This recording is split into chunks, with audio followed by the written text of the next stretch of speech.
माह रबीउल अव्वल का इस्तक़बाल पूरी दुनिया में हो रहा है। 1500 साला जश्न मनाने की पूरी दुनिया में तैयारी हो रही है। गलियां सज रही हैं, शहर सज रहे हैं, मदरसे, खानकाहें, मस्जिदें, दरसगाहें, सारी चीज़ें सजाई जा रही हैं। ज़ाहिर को सजाना तो है ही, लेकिन कमाल यह है कि बंदा अपने बातिन को भी सजाए, अपने घर में झंडी लगाए, अपनी गलियों में बरक़ी कुमकुमे जलाए, लेकिन उससे पहले अपने दिलों को इश्क़ रसूल से सजा ले। अपने सीनों को हसद, कीना, कुदूरत, जलन, दुश्मनी, अदावत, इन तमाम ग़िलाज़तों से अपने सीनों को पाक कर ले। आका अलैहिस्सलाम से सच्ची मोहब्बत का तकाज़ा यही है कि ज़ाहिरी खुशी भी मनाई जाए और जो आका अलैहिस्सलाम की मोहब्बत का हकीकी तकाज़ा है उस तकाज़े को फुलफिल किया जाए। इस माह मुक़द्दस में आका अलैहिस्सलाम के पैगाम को आम किया जाए और उस पर अमल करने का सच्चे दिल से अहद किया जाए। माह रबीउन नूर की आमद से ही दुनिया में उजाला है। आका अलैहिस्सलाम की आमद की बरकत है कि आज इंसान इंसान कहलाता है। आज इल्म का उजाला पूरी दुनिया में फैला है। ये नबी रहमत सल्लल्लाहु अलैहि वसल्लम की आमद की बरकत है। आज इंसान इंसान की परस्तिश नहीं कर रहा है, बल्कि इंसान अपने खालिक, अपने मालिक की परस्तिश कर रहा है। आका अलैहिस्सलाम ने लोगों के सरों को खुदाई वाहिद के सामने झुकाने का पैगाम दिया। आज पूरी दुनिया में जहाँ भी शैक्षणिक संस्थान कायम है, एहसान पैगम्बर आज़म अलैहिस्सलाम का।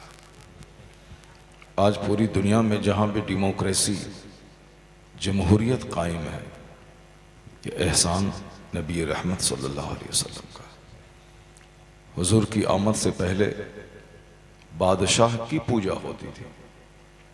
रियाया अपने बादशाह को पूजते थे और बादशाह के मरने के बाद उसका बेटा बादशाह बनता था। ये प्रथा पूरी दुनिया में कायम थी। हिंदुस्तान में तो सबसे ज़्यादा थी। आज से 100 साल पहले भी ये दस्तूर था कि एक इलाके का एक राजा होता था और उस राजे के धर्म का पालन लोग करते थे। वो राजा लोगों से सजदा करवाता था, यानी इंसान की बंदगी होती थी।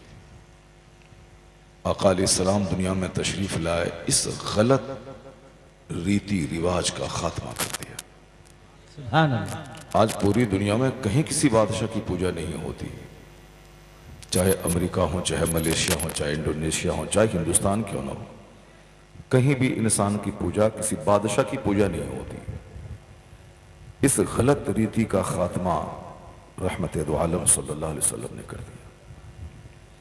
आज जमहूरियत कायम है दुनिया में, लोगों की राय से हाकिम चुना जाता है और वह हाकिम सारी दुनिया, वो हाकिम वो अपने मुल्क पे हुकूमत करते हैं। लोगों की राय से हुकूमत कायम होती है। Democracy is the government of the people, for the people, by the people. जमहूरियत अवाम की हुकूमत है, अवाम के जरिया है, अवाम के लिए है। इस हुकूमत की स्थापना इस्लाम ने की है। पैगम्बर आज़म अलैहिस्सलाम का पहला खलीफा, आपका पहला जानशीन, आपका उत्तराधिकारी सिद्दीक़ अकबर रज़ी अल्लाह ताला, वो आपका बेटा नहीं था। सिद्दीक़ अकबर रज़ी अल्लाह ताला अन्हु आपके खलीफा थे, आपके सहाबी थे। उन्होंने पूरी दुनिया में अदल और इंसाफ का एक ऐसा निज़ाम कायम किया। जुल्म को मिटाने के लिए उन्होंने कमज़ोरी का मुज़ाहिरा नहीं किया, बल्कि जालिमों के पंजे को तोड़ने के लिए भरपूर ताकत का मुजाहरा किया, बेशुमार फितनों को दफा किया, मानईन ज़कात के फितने को रद्द कर दिया, इर्तिदाद के फितने को दूर कर दिया। इसका मतलब ये नहीं कि बादशाह के हाथ में गन रहे तभी कोई काम हो सकता है। सिद्दीक़ अकबर के हाथ में गन नहीं था, मगर एक इनर फोर्स थी, एक अंदरूनी ताकत उसके पास थी, एक रूहानी ताकत, सच्चाई की ताकत थी। सच्चाई की ताकत हमेशा जीतती है, हमेशा सच्चाई को जीत हासिल होती है। सिद्दीक़ अकबर के बाद उमर फारूक आज़म खलीफा बने। सिद्दीक़ अकबर रज़ी अल्लाह ताला अन्हु का बेटा मोहम्मद इब्न अबू बकर वो खलीफा नहीं बने, उनके साहबजादे अब्दुर्रहमान वो बादशाह ही बने, खलीफा नहीं बने। उमर फारूक आज़म रज़ी अल्लाह ताला अन्हु मुसलमानों के खलीफा बने। हज़रत उमर फारूक आज़म की शहादत के बाद लोगों ने कहा कि अपने बेटे अब्दुल्ला इब्न उमर को आप बादशाह बना दें। कहा नहीं, अब्दुल्ला इब्न उमर को मैं खिलाफत नहीं दूंगा। अवाम की राय से हज़रत उस्मान गनी चुने गए। एक एडमिनिस्ट्रेशन दुनिया को इस्लाम ने दिया कि अवाम के जरिए हुकूमत चुनी जाए। तो लोग कहते हैं कि आका अलैहिस्सलाम की आमद से दुनिया को क्या मिला, हुजूर के आने के बाद दुनिया को क्या फैज़ मिला। फैज़ यही मिला कि इंसान की परस्तिश की जड़ें खोखली कर दी। एक आदमी को पूजा जाता था, इस मनहूस रस्म का खात्मा कर दिया। अब पूरी दुनिया में कहीं भी बादशाह को पूजा नहीं जाता है। बादशाह का बेटा भले ही बादशाह बन जाए, लेकिन बादशाह की परस्तिश नहीं होती है। बादशाह का मजहब थोपा नहीं जाता है। रियाया को आज़ादी है, वो चाहे जिस मजहब को कबूल करे। मजहब इस्लाम ने इस जंजीर को तोड़ दिया। आका अलैहिस्सलाम ने इंसान की परस्तिश से हटाकर लोगों को खालिक़े इंसान की परस्तिश का रास्ता दिखाया। हुजूर की आमद से पहले कोई सूरज के सामने हाथ जोड़ के खड़ा होता था, और आज भी देख सकते हैं कहीं ना कहीं ये मौजूद है। आका अलैहिस्सलाम की आमद से पहले लोग चांद को पूजते थे। आका अलैहिस्सलाम की आमद से पहले लोग किसी पत्थर के सामने खड़े होते थे। आज भी कहीं किसी न किसी शक्ल में मौजूद है। पढ़ा लिखा आदमी इंजीनियर है, डॉक्टर है, प्रोफेसर है, मिनिस्टर है, मगर उसके बावजूद एक कमजोरी है। या तो किसी दरख्त के सामने कोई खड़ा है, या कोई पत्थर के सामने खड़ा है, या कोई दरिया के सामने खड़ा है। एक अंधविश्वास है, एक साहब तवहुम परस्ती है, मनाज़िर फितरत की परस्तिश की जा रही। यानी जो जिस चीज में थोड़ी सी भी शक्ति देखी, उसके सामने लोग खड़े हो जाते थे, झुकते सजदा करते थे। पहाड़ बहुत ताकतवर है, उसको लोगों ने खुदा समझ लिया। चांद रात में दुनिया को रोशनी देता है, लोग उसको खुदा कहने लगे। सूरज अंधेरा को दूर करता है, लोग उसके सामने खड़े हो गए। नदी नाला उसके सामने कुछ लोग खड़े हो गए, कुछ लोग समंदर के सामने खड़े हो गए, समंदर के सामने झुकने लगे। आज भी कहीं ना कहीं ऐसा है, लेकिन आज से 1400 साल पहले कसरत से ऐसा होता था। खुद खाने काबा जिसकी तामीर जनाब इब्राहिम अलैहिस्सलाम ने की, उससे पहले आदम अलैहिस्सलाम, उससे पहले फरिश्तों ने की। उस खाने काबा में 360 बुत रख दिए गए। हर कबीले का अपना अलग अलग बुत था। जो चाहा, जहां चाहा, जैसा चाहा खुदा बना लिया अपने मन से। किसी ने आटा से बुत बना लिया, जब तक चाहा उसको पूजा और जब चाहा उसे खा लिया। नफ्स की पूजा होती थी, ख्वाहिशात की पूजा होती थी। इत्तखज़ा इलाहहु हवा, लोगों ने अपने डिजायर्स को खुदा बना लिया, लोगों ने अपने विशेष को खुदा बना लिया, लोगों ने अपनी तमन्नाओं को खुदा बना लिया। लोग ख्वाहिशात के गुलाम थे, जिसको जिसमें थोड़ा सा भी बेनिफिट देखा उसको खुदा मान लिया। लेकिन आज हालात बदल गए। आज चांद की पूजा नहीं होती है, भले ही जलील किस्म के लोग करें अलग बात है, लेकिन आज चांद मौजूए तहकीक बना हुआ है। आज चांद की पर रिसर्च हो रही है, चांद पे आदमी पहुंच रहा है, चांद पे बस्तियां बनाने की कोशिश हो रही है। तो जिसको खुदा कहा जा रहा था आज उस चांद पे तहकीक होती है कि चांद को अपनी रोशनी है या ये चांद सूरज की रोशनी को मुस्तआर लेकर चमक रहा है। सूरज की पूजा होती थी, लेकिन आज ऐसा नहीं है, बल्कि सूरज पे तहकीक हो रही है। सूरज पे लोग रिसर्च कर रहे हैं। सूरज मोशनलेस है, गतिहीन है, या फिर सूरज गतिशील है। सूरज महवे गर्दिश है या सूरज साकिन है। लोग इस पे रिसर्च कर रहे हैं। पहले उसको खुदा कहा जाता था। जब खुदा कहा जाता था तो फिर रिसर्च का कोई मतलब ही नहीं था। अध्ययन करना, शोध करना, खोज करना का कोई मतलब नहीं था। लेकिन आज उस सूरज पे तहकीक हो रही है कि सूरज है क्या, सूरज बड़ा है या जमीन बड़ी है।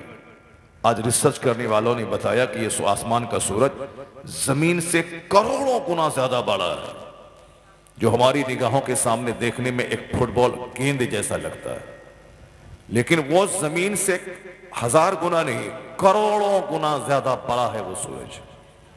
इसलिए सारी दुनिया को सूरज रोशन करता है। अगर बंदा कोई सूरज के पास चला जाए, उसको ये पूरी जमीन एक जर्रा का 1000वां हिस्सा दिखाई पड़ेगा। तो जो मौजूए इबादत था उसको इस्लाम ने मौजूए तहकीक बना दिया। जो टॉपिक ऑफ वर्शिप था उसको इस्लाम ने टॉपिक ऑफ रिसर्च बना दिया। आज मरीख पे रिसर्च है, ज़ुहल और उतारत पे तहकीक हो रही है। आज लोग मंगल पे जाने की बातें कर रहे हैं। जब ये जमीन रहने के काबिल नहीं हो जाए तो अब उसके लिए कोई दूसरा ठिकाना तलाश किया जाए कि इंसान रहेगा क्या। क्योंकि जमीन का टेम्परेचर हाई हो रहा है, बर्फ पिघल रही है, समंदर के पानी की सतह में इजाफा हो रहा है। आने वाले वक्त में ये दुनिया रहने के लायक नहीं रहेगी। वैज्ञानिक कह रहे हैं, यह बात बिल्कुल सही है कि जमीन रहने के काबिल नहीं रहेगी। क्यों? इस्लामी नजरिया यह है कि समंदर के पानी में आग लगा दी जाएगी, समंदर के पानी को बहा दिया जाएगा। वअज़ल बिहार और फुज्जरत, आया है कुरान में कि जब समंदर को बहा दिया जाएगा, समंदर का पानी बह जाएगा, उसमें आग लगा दी जाएगी। वअज़ल बिहार और सुज्जरत, जब समंदर में आग लगा दी जाएगी, जब पानी बह जाएगा उसमें आग लगा दी जाएगी, तो जमीन रहने के काबिल रहेगी? नहीं रहेगी। जमीन रहने के काबिल उस वक्त रहेगी जब टेम्परेचर मुनासिब हो, जिसमें मैं सांस ले सकूं, ऑक्सीजन वाफिर मिकदार में मौजूद हो। लेकिन जब टेम्परेचर हाई होगा, ऑक्सीजन नहीं मिलेगी, तो लोग तड़प तड़प के मर जाएंगे। जैसे मछली जब तक पानी में है जिंदा है, लेकिन जैसे ही उसको पानी से बाहर निकाल दे, मछली तड़प तड़प के मर जाती है। क्योंकि मछली को ऑक्सीजन पानी में मिलती है। ये इंसान अगर पानी में घुस जाए तो ये मर जाएगा, क्योंकि इसको ऑक्सीजन वहां नहीं मिलेगी। इसको ऑक्सीजन खुली हवाओं में, खुली फजाओं में। तो ये दुनिया रहने के काबिल नहीं रहेगी। उसी का नाम तो कयामत है, उसी का नाम तो दुनिया का विनाश है। वही तो दुनिया का आखिरी दिन होगा। सूरज और चांद आपस में मिला दिए जाएंगे। वह जो में अशम्स वल कमर, कुरान कहता है सूरज और चांद ये दोनों आपस में मिला दिए जाएंगे। वह इज़्ज़ा शम्स कुव्विरत वह इज़्ज़ा नुजूमुन कदरत, जब सूरज को लपेटा जाएगा, जब सितारे झड़ पड़ेंगे, तो सारा सिस्टम तबाह बर्बाद हो जाएगा। इस जमीन रहने के काबिल नहीं रहेगी। सवा नेज़े पे आफताब आ जाएगा, जमीन तांबे की हो जाएगी। कैसे रहेगा? वही क़यामत का दिन है जिस दिन हिसाब और किताब होगा कि तुमने जिंदगी में क्या किया, तुमने जवानी का कैसा इस्तेमाल किया। ये जो अभी अल्लाह ने छूट दिया है, ये सारी छूट उस वक्त निकाली जाएगी जब क़यामत का दिन होगा। इस सारी आजादी का लेखा जोखा वहां हिसाब देना होगा कि तुमने जो आज रातों रात जब मन चाहा इंस्टाग्राम पे थिरकते रहे, नाचते रहे, व्हाट्सएप यूट्यूब पे खेलते रहे, जवानी का गलत इस्तेमाल किया, गरीबों का इस्तेहसाल किया, यानी मन की गुलामी की, जो मन में आता है कर रहे हैं। शरीयत की गुलामी नहीं, अल्लाह रब्बुल इज्जत के फरमान की गुलामी नहीं। अल्लाह ने अपने महबूब को हमारे लिए भेजा था ताकि बंदों को उसका मकसद हयात बता दिया जाए, उसको बताया जाए कि तुम्हारे पैदा होने का क्या मकसद है। यही बताने के लिए पैगंबर दुनिया में तशरीफ लाते रहे और सारे पैगंबरों की आखिरी कड़ी बनकर खातमुन नबीयीन पैगंबर आखिर ज़मान सल्लल्लाहु अलैहि वसल्लम दुनिया में तशरीफ ले आए। यही मकसद है कि आप इंसान को बता दिया जाए कि तेरे पैदा होने का क्या मकसद है, बताया जाए कि सारी कायनात का खालिक मालिक एक है, उसने तुझको पैदा किया है, वही तेरे लिए सूरज और चांद बनाया है ताकि सूरज की रोशनी में कामकाज कर सको, वही जमीन बनाया है ताकि जमीन पे चलो भी और फसलें भी पैदा करो, जमीन पे मकान भी बनाओ, वही अल्लाह है जिसने तेरे सांस लेने के लिए हवाओं को पैदा किया है, वही अल्लाह है जिसे तेरे जीने के लिए, खाना बनाने के लिए, सामान बनाने के लिए आग को पैदा किया है, वही खुदा है जिसने तुम्हारे लिए मिट्टी बनाया, हवा बनाया, आग पैदा की, तुम्हारे लिए पानी बनाया, सिर्फ तुम्हारे लिए ताकि तुम जिंदा रह सको। और जिंदा क्यों रहो? ताकि अपने रब करीम की इबादत कर सको। और फिर चंद दिन ही दुनिया में रहना है, फिर उसके बाद इस दुनिया का विनाश होगा। फिर जब वो दुनिया कायम होगी कयामत, वहां तुमसे पूछा जाएगा कि तुमको जो खाना दिया गया इसके बदले में तुमने क्या किया, तुमको जो अल्लाह ने कपड़ा दिया तुमने इसके बदले में क्या किया, तुमको जो अल्लाह ने जवानी दी तुमने इसके बदले में क्या किया, तुमको अल्लाह ने जो माल दिया इस माल के बदले में तुमने क्या किया, तुमको अल्लाह ने औलाद से तेरे कलेजे, तेरी आंख को ठंडक पहुंचाया, तुमने इस नेमत का क्या शुक्र अदा किया, तुम्हारे लिए अल्लाह ने तुम्हारी बीवियां बनाई, तुमने इस नेमत का क्या हक अदा किया, अल्लाह ने तेरे रिश्तेदार बनाए, सोने का घर भी हमको जंगल में अगर अल्लाह दे दे मैं नहीं रह पाऊंगा, क्योंकि आदमी को आदमी से करार मिलता है। अगर आपको 50 करोड़ रुपए दे दे और सोने का घर कोई जंगल में बना दे, आप एक दिन में वहां से भाग जाएंगे, क्योंकि आप सांप के बीच नहीं रह पाएंगे, आप शेर के बीच नहीं रह पाएंगे, आप उल्लू और गीदड़ के बीच नहीं रह पाएंगे, आप इंसान के बीच ही रहेंगे। आप इंसान के बीच चाहे किराए का घर क्यों ना हो, चाहे मिट्टी का घर क्यों ना हो, मगर करार आदमी को आदमी के बीच में मिलता है। इसीलिए कहा जाता है मैन इज सोशल एनिमल, ये इंसान सामाजिक प्राणी है। आदमी से तकलीफ भी पहुंचती है लेकिन आदमी से दिल को राहत भी पहुंचती है। मेरे घर में शादी हो, मेरे रिश्तेदार नहीं आए, कितनी तकलीफ होती है। मेरे घर में कोई बीमार पड़े, लोग देखने नहीं आए, कितनी तकलीफ होती है। इसी इंसान से नफरत भी है कि उसका चेहरा नहीं देखें, वो मेरे जनाजे में नहीं आए, वो मेरे मरने के बाद मेरा मुंह नहीं देखे, वो मेरी बेटी की शादी में नहीं आए, वो मेरे यहाँ के फंक्शन में नहीं आए।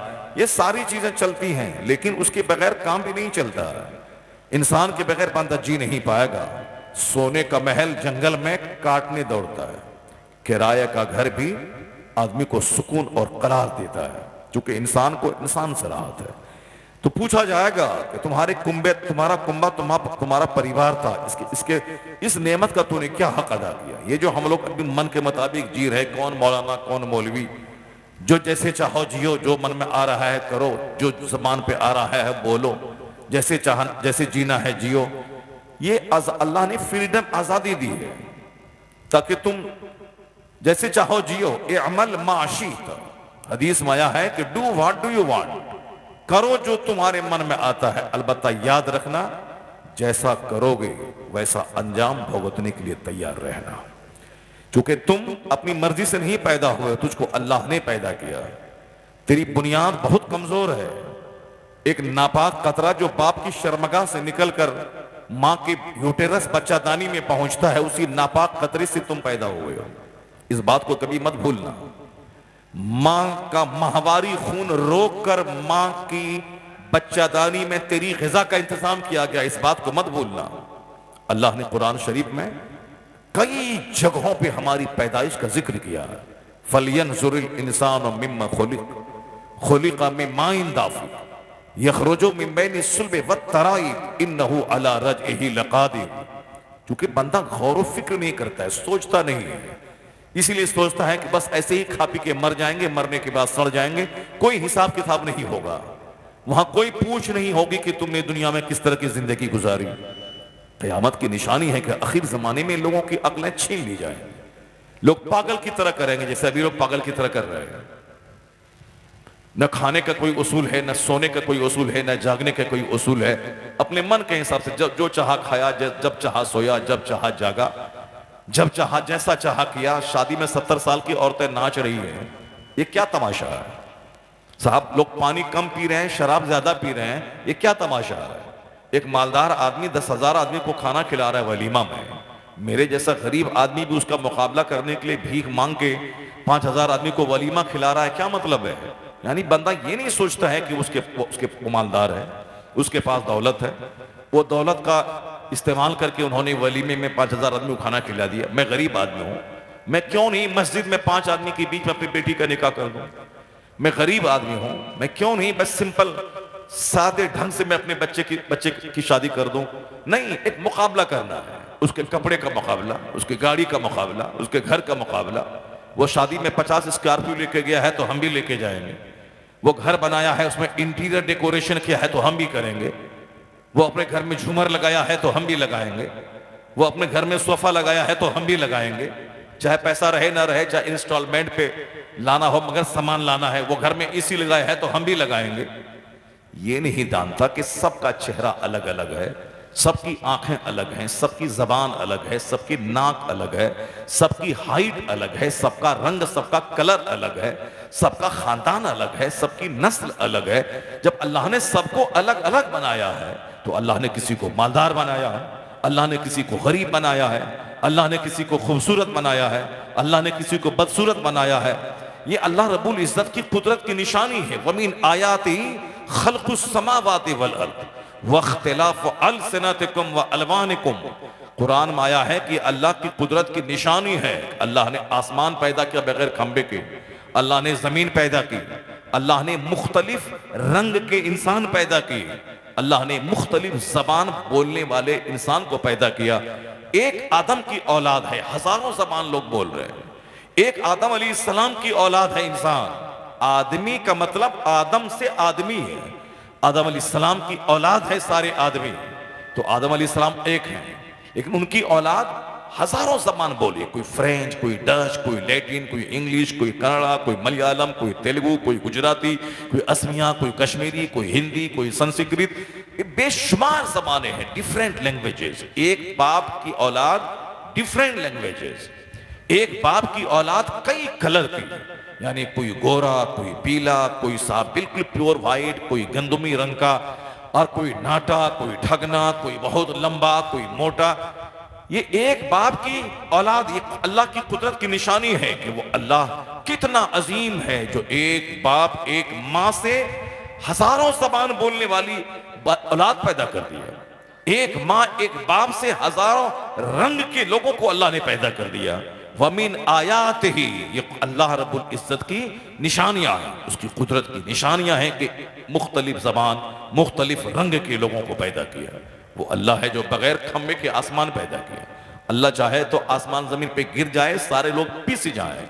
जितने शराबी, कबाबी, पापी, नाचने गाने वाले, गीबत करने वाले, चुगलखोरी करने वाले, माँ बाप को सताने वाले, दूसरों की बहू बेटी पे बुरी निगाह डालने वाले, अत्याचार करने वाले, दूसरों की जमीन हड़पने वाले, दो अपने नेक लोगों को जलील करने वाले, बुरों का साथ देने वाले, शराब पीने वाले, सूद खाने वाले, जुआ सट्टा खेलने वाले, सबों को अल्लाह चाहे तो 1 सेकंड में पीस दे। लेकिन चूंकि अल्लाह पीसेगा नहीं, अभी ये दुनिया में काम की आजादी अल्लाह ने दी है। जैसे अल्लाह ने जमीन दी, आसमान दिया, उसी तरह हमारी उम्र को फिक्सेड कर दिया। तुम्हें 10 साल जीना है, तुम्हें 50 साल जीना है, तुम्हें 70 साल जीना है, तुम्हें 80 साल जीना है। 80 साल से 80 सेकंड आगे नहीं जाओगे तुम। 70 साल से 70 मिनट आगे नहीं जाओगे। 50 साल से 50 सेकंड आगे नहीं जाओगे। फ़इज़ा जाअ अजलुहुम ला यस्तअखिरून साअतन वला यस्तक़दिमून। जब मौत का वक्त आएगा तो एक लम्हा न आगे होगा न पीछे होगा, सबका फिक्सेड टाइम है। बूढ़ा बाप रह गया, 18 साल का जवान बेटा चला गया। साहब बूढ़ा शौहर रह गया, 25 साल की बीवी चली गई। अपने मन के मुताबिक नहीं होता है, सारा फैसला हो चुका है। मखलूक की पैदाइश से 50,000 साल पहले अल्लाह ने तकदीर को लिख दिया है। कौन कहां मरेगा, कौन कितनी रोजी हासिल करेगा, कौन गरीब होगा, कौन मालदार होगा, कौन कितना जिएगा, कौन जन्नत जाएगा, कौन जहन्नम जाएगा, सब कुछ अल्लाह ने लिख दिया। इन्नल्लाह कतबा मकादिर अल खलाइक क़ब्ल 50,000 सना। 50,000 साल पहले अल्लाह ने मखलूक की तकदीर को लिख दिया है। आज लोग इसीलिए जहर खा रहे हैं कि तकदीर पर विश्वास नहीं रहा। आज लोग इसीलिए फांसी के फंदे पे लटक रहे हैं कि अल्लाह पर यकीन नहीं रहा। अपने मन के हिसाब से अगर कामयाबी नहीं मिली तो जहर खा के मर गया। बिजनेस किया, बिजनेस नहीं चला तो फांसी के फंदे पे लटक गया। पढ़ाई करने के लिए कोटा गए, राजस्थान गए, अगर कामयाब नहीं हुए तो जहर खा के मर गए। सोचा था कि हम एक शानदार आलीशान घर बनाएंगे, घर नहीं बना तो जहर खा के मर गए। आप रोजाना सुनते होंगे कि फला अरबपति जहर खा के मर गया। पटना का एक खरबपति अपने बाल बच्चों समेत खुदकुशी कर लिया। बंबई का एक फिल्म का एक्टर वो खुदकुशी कर लिया। एक 30 साल की खूबसूरत खातून जिसको लाखों दीवाने देखने के लिए बेताब रहते थे, उसकी सड़ी हुई लाश उसके घर से बाहर निकल रही है। ऐसा नहीं कि रिक्शा चालक जहर नहीं खाता है, ऑटो चलाने वाला जहर नहीं खाता है, सड़क के किनारे फुटपाथ पे चश्मा बेचने वाला और बच्चों का कपड़ा बेचने वाला वो जहर नहीं खाता है, दूसरों के छप्पर पे छावनी करने वाला वो जहर नहीं खाता है, दूसरों की गाड़ी ड्राइव करने वाला 5,000 10,000 कमाने वाला वो जहर नहीं खाता है। जहर खाता है कौन? करोड़ों रुपए कमाने वाला। जहर खाता है कौन? जिसका बाप लाखों रुपए खर्च करके उसको दिल्ली में कोचिंग सेंटर में पढ़ा रहा है। जहर खाता है वो जो इलेक्शन में हार गया, करोड़पति। जहर खाता है वो जिसकी बेटी गैरों के साथ भाग गई, फांसी के फंदे पे लटकता है वो। 4 बच्चे की मां दूसरों के साथ भाग गई है, शौहर अब जहर न खाए तो क्या खाए। एक आदमी हज करने गया, उसकी बीवी को वहां का एक ड्राइवर उसको साहब लूट भाग गया लेकर, वो साहब जहर खा वो फांसी के फंदे पे लटक गया। यानी मामूली किस्म के लोग जहर नहीं खा रहे हैं, जहर खा रहे हैं पैसे वाले। क्यों? इसलिए उसको वो चाहता है कि मैं ये हासिल करना चाहता हूं, क्यों नहीं होगा, नहीं हुआ तो जहर खा लिया। जबकि अल्लाह की तकदीर पर भरोसा किया, अल्लाह ने तकदीर लिख दिया। जफल कलम खुश्क हो चुका है, जो होने वाला है सब कुछ लिखा जा चुका है। आका अलैहिस्सलाम ने, अल्लाह के महबूब ने सारी खबरें दे दी हैं। फ़अख़बरना बिमा काना वमा हुवा बिकाइन इला यौमिल क़ियामा। जो चीजें होने वाली हैं और जो हो चुकी सबकी खबर पैगंबर आज़म ने दे दिया। यहां तक कि एक परिंदा पर हिलाएगा उसकी भी खबर मुस्तफा ने अता फरमा दी। दुनिया में सारी चीजें हो रही, अल्लाह तबारक व तआला सब लिख दिया। ये तकदीर पर विश्वास आदमी को हौसला देता है, तकदीर पर विश्वास आदमी को डिस्ट्रेस से बचाता है, तकदीर पर विश्वास करने से आदमी सुसाइड से बचता है। नहीं, जो अल्लाह ने चाहा वही हुआ, जो अल्लाह चाहता है वही होता है। चाहे कारोबार में नुकसान हो जाए, चाहे जवान बेटा मर जाए, चाहे घर में आग लग जाए, चाहे आदमी इलेक्शन में हार जाए, जो अल्लाह पर भरोसा करता है वो कभी जहर नहीं खाएगा, वो कभी सुसाइड नहीं करेगा। इसलिए अपने बाल बच्चों की गुट्ठी में ये बात पिला दें कि अल्लाह ने मुझे पैदा किया है, अल्लाह ने सारी कायनात पैदा की है, वही सारी कायनात को चला रहा है, वही हमें मौत देगा, वही हमें फिर दोबारा जिंदा करके कयामत के दिन मुझसे हिसाब लेगा। वो हमारी उम्र के बारे में हिसाब लेगा, वो हमारे माल के बारे में हिसाब लेगा। ला तज़ूलु क़दम अब्दिन हत्ता युसअल अन अर्बईन। हदीस में आया है कि बंदे का पांव अपनी जगह से 1 इंच नहीं हटेगा जब तक कि 4 चीजों का सवाल उससे न कर लिया जाए। आका फरमाते अन उमरिही फीमा अफना, यानी बंदे से सवाल होगा कि बहुमूल्य जीवन, कीमती जिंदगी तुमने किस काम में गुजारी? सिर्फ दौलत कमाने में, सिर्फ किसी एक औरत को हासिल करने में, सिर्फ एक छोटी सी झोपड़ी बनाने में, सिर्फ इंजीनियर डॉक्टर बनने में, किस काम में? ये बहुमूल्य जिंदगी अगर आंख की रोशनी ले ले, 50 खरब रुपए खर्च करने के बाद भी वह रोशनी वापस नहीं आएगी। जो अंदर में रग सूख जाती है उसका इलाज अमेरिका के डॉक्टर के पास भी नहीं है। मोतियाबिंद का ऑपरेशन ये हो सकता है, आंख में पानी उतर गया, आंख में झाले पड़ गए, इसको डॉक्टर ऑपरेशन करके निकाल देता है, ये तो हो सकता है। लेकिन अंदर की रगें अगर सूख जाए, 50 खरब रुपए खर्च करने के बाद भी बीमारी वापस नहीं आएगी। तो जो अल्लाह इतनी जबरदस्त नेमत थी कि मैं सारी दुनिया को देख रहा हूं, क्या मतलब? इस नेमत का सवाल नहीं होगा? सुम्मा लतुसअलुन्ना यौमा इज़िन अनिन नईम, कयामत के दिन सारी नेमतों के बारे में सवाल होगा। ठंडे पानी का सवाल होगा, ठंडी हवा एसी का सवाल होगा, फ्रिज का सवाल होगा, गीजर का सवाल होगा, एक दस्तरखान पे 50 टाइप के खाना खाने का सवाल होगा, सब सवाल होगा। कि तुमने मेरी दुनिया में रहकर, मेरे आसमान के नीचे रहकर तुमने शैतान की पैरवी क्यों की? पैदा तुमको मैंने किया था या शैतान ने किया था? रोजी तुमको मैं दे रहा हूं या शैतान ने दिया था? मैं तुझको बाल बच्चे मैंने दिया है या शैतान ने दिया है? तो तुमने शैतान की पैरवी क्यों की? तुमने खाने में शैतान की पैरवी की, तुमने कपड़ा पहनने में शैतान की पैरवी की, तुमने घर मकान की तामीर में तुमने शैतान की पैरवी की, तुमने पीने में शैतान की पैरवी की, तुमने ख्वाहिशात की तकमील में शैतान के रास्ते को तुमने चुना, रहमान के रास्ते को क्यों नहीं चुना? रहमान ने जो अपना महबूब भेजा है, तुमने उसके रास्ते को क्यों नहीं चुना? कुरान करीम में सारी चीजें खोल खोल कर बता दी गई हैं, कैसे जीना है, कैसे रहना है, कैसे शादी ब्याह करना है, सारी चीजें कुरान में है। जो कुरान में है उसकी तशरीह हदीस में मौजूद है। क्या हलाल है, क्या हराम है, क्या लीगल है, क्या इलीगल है, क्या राइट है, क्या रॉन्ग है, क्या गुड है, क्या बैड है, क्या परमिटेड है, क्या फॉरबिडन है, क्या मना किया गया है, क्या करने का हुक्म दिया गया है, ये सारी बातें बिल्कुल क्लियरली वजाहत के साथ बयान कर दी गई है। वो मार्ग दिखला दिया गया है कि इन्ना हाजा सिराती मुस्तकीमा। हुजूर ने एक लकीर खींच दी, उस लकीर के चारों तरफ बहुत सारी लकीरें खींच दी।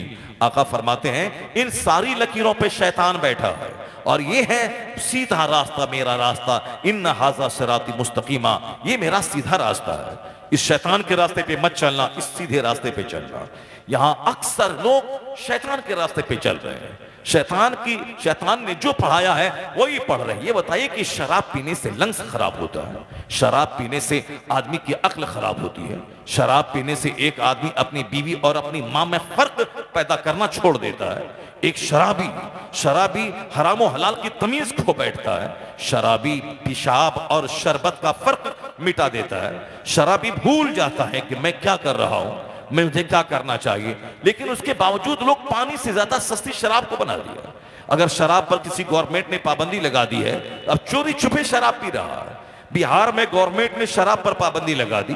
अब ये देखा कोई खेत के रास्ते से शराब की बोतल ला रहा है, कोई साहब गाड़ी के अंदर साहब टायर में छुपा के शराब ला रहा है, कोई साहब रात के सन्नाटे में पुलिस वाले को 50-100 रुपए देके शराब लेके जा रहा है, कोई शराब पीने के लिए बिहार से बाहर जाके 2-4 दिन गुजार के शराब पी के आ रहा है। ये बताएं कि जिस शराब से अक्ल साहिल होती है, जिस शराब से फेफड़ा खराब होता है, जिस शराब से कैंसर का मर्ज होता है, जिस शराब से न भूख मिटती है न प्यास बुझती है, उस शराब के पीने के लिए आदमी अपने स्टेट से बाहर जा रहा है। उस शराब के पीने के लिए दिन भर जो गाड़ी कमाई करके 1000 रुपए कमाया था, उस 1000 रुपए में 500 रुपए शराब पे खर्च कर रहा है। ये शैतान का रास्ता, ये सारे रास्ते शैतान के हैं। वो सारे रास्ते जो आजकल फेसबुक का रास्ता, इंस्टाग्राम का रास्ता, व्हाट्सएप का रास्ता, यूट्यूब का रास्ता, ये साहब न्यूज चैनल का रास्ता, दिन दिन पर बैठ के टेलीविजन के स्क्रीन पे निगाहें जमाना है। वहां जिस तरह का लिबास पहनने के लिए, जिस तरह की बोली बोलने के लिए, जिस तरह प्यार मोहब्बत इश्क की कहानी कहने के लिए, जिस तरह शादी ब्याह में पीला कपड़ा पहन के मेहंदी की रस्म करने के लिए, यानी जो जो स्क्रीन पे देखा जाता है वैसा चश्मा, वैसा जूता, वैसा कपड़ा, ये सब लोग कर रहे हैं। जबकि अल्लाह ने अपने महबूब को इसलिए भेजा है ताकि महबूब की पैरवी की जाए। महबूब की पैरवी में नजात मिलेगी, महबूब की पैरवी में सीने को सुकून मिलेगा, महबूब की पैरवी में औलाद में फर्माबरदारी मिलेगी, महबूब की पैरवी से पड़ोसी का प्यार मिलेगा, महबूब की पैरवी में सब कुछ मिलेगा। यानी नींद की राहत मिलेगी, औलाद की फर्माबरदारी मिलेगी, रोजी में बरकत होगी, नींद में राहत होगी, रिश्तेदारों का प्यार मिलेगा, दुनिया में सुकून चैन करार मिलेगा। और बंदा जब मर के उस ना खत्म होने वाली दुनिया में पहुंचेगा, चूंकि इस दुनिया का तो यौम इख्तिताम है, मरने के बाद जिस दुनिया में जाते हैं उसका कोई यौम इख्तिताम नहीं है।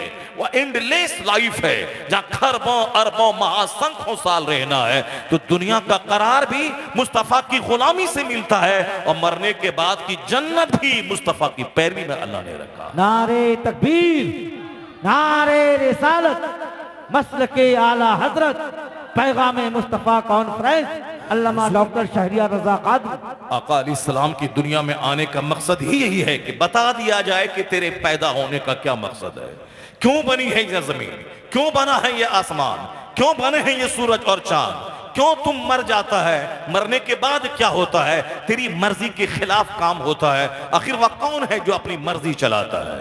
अल्लाह रब्बुल इज्जत की तौहीद की दावत देने नबी आते हैं, कयामत का पता बताने नबी आते हैं, हराम और हलाल का फर्क सिखाने नबी आते हैं, हमें एक हद में रहने का रास्ता बताने पैगंबर आते हैं, एक लिमिट देते हैं कि तुम्हें इसी हुदूद में जीना है, इससे बाहर नहीं जाना है। यही बताने के लिए पैगंबर आए, सारे पैगंबर आए और आखिर में सारे पैगंबरों के सरदार आए।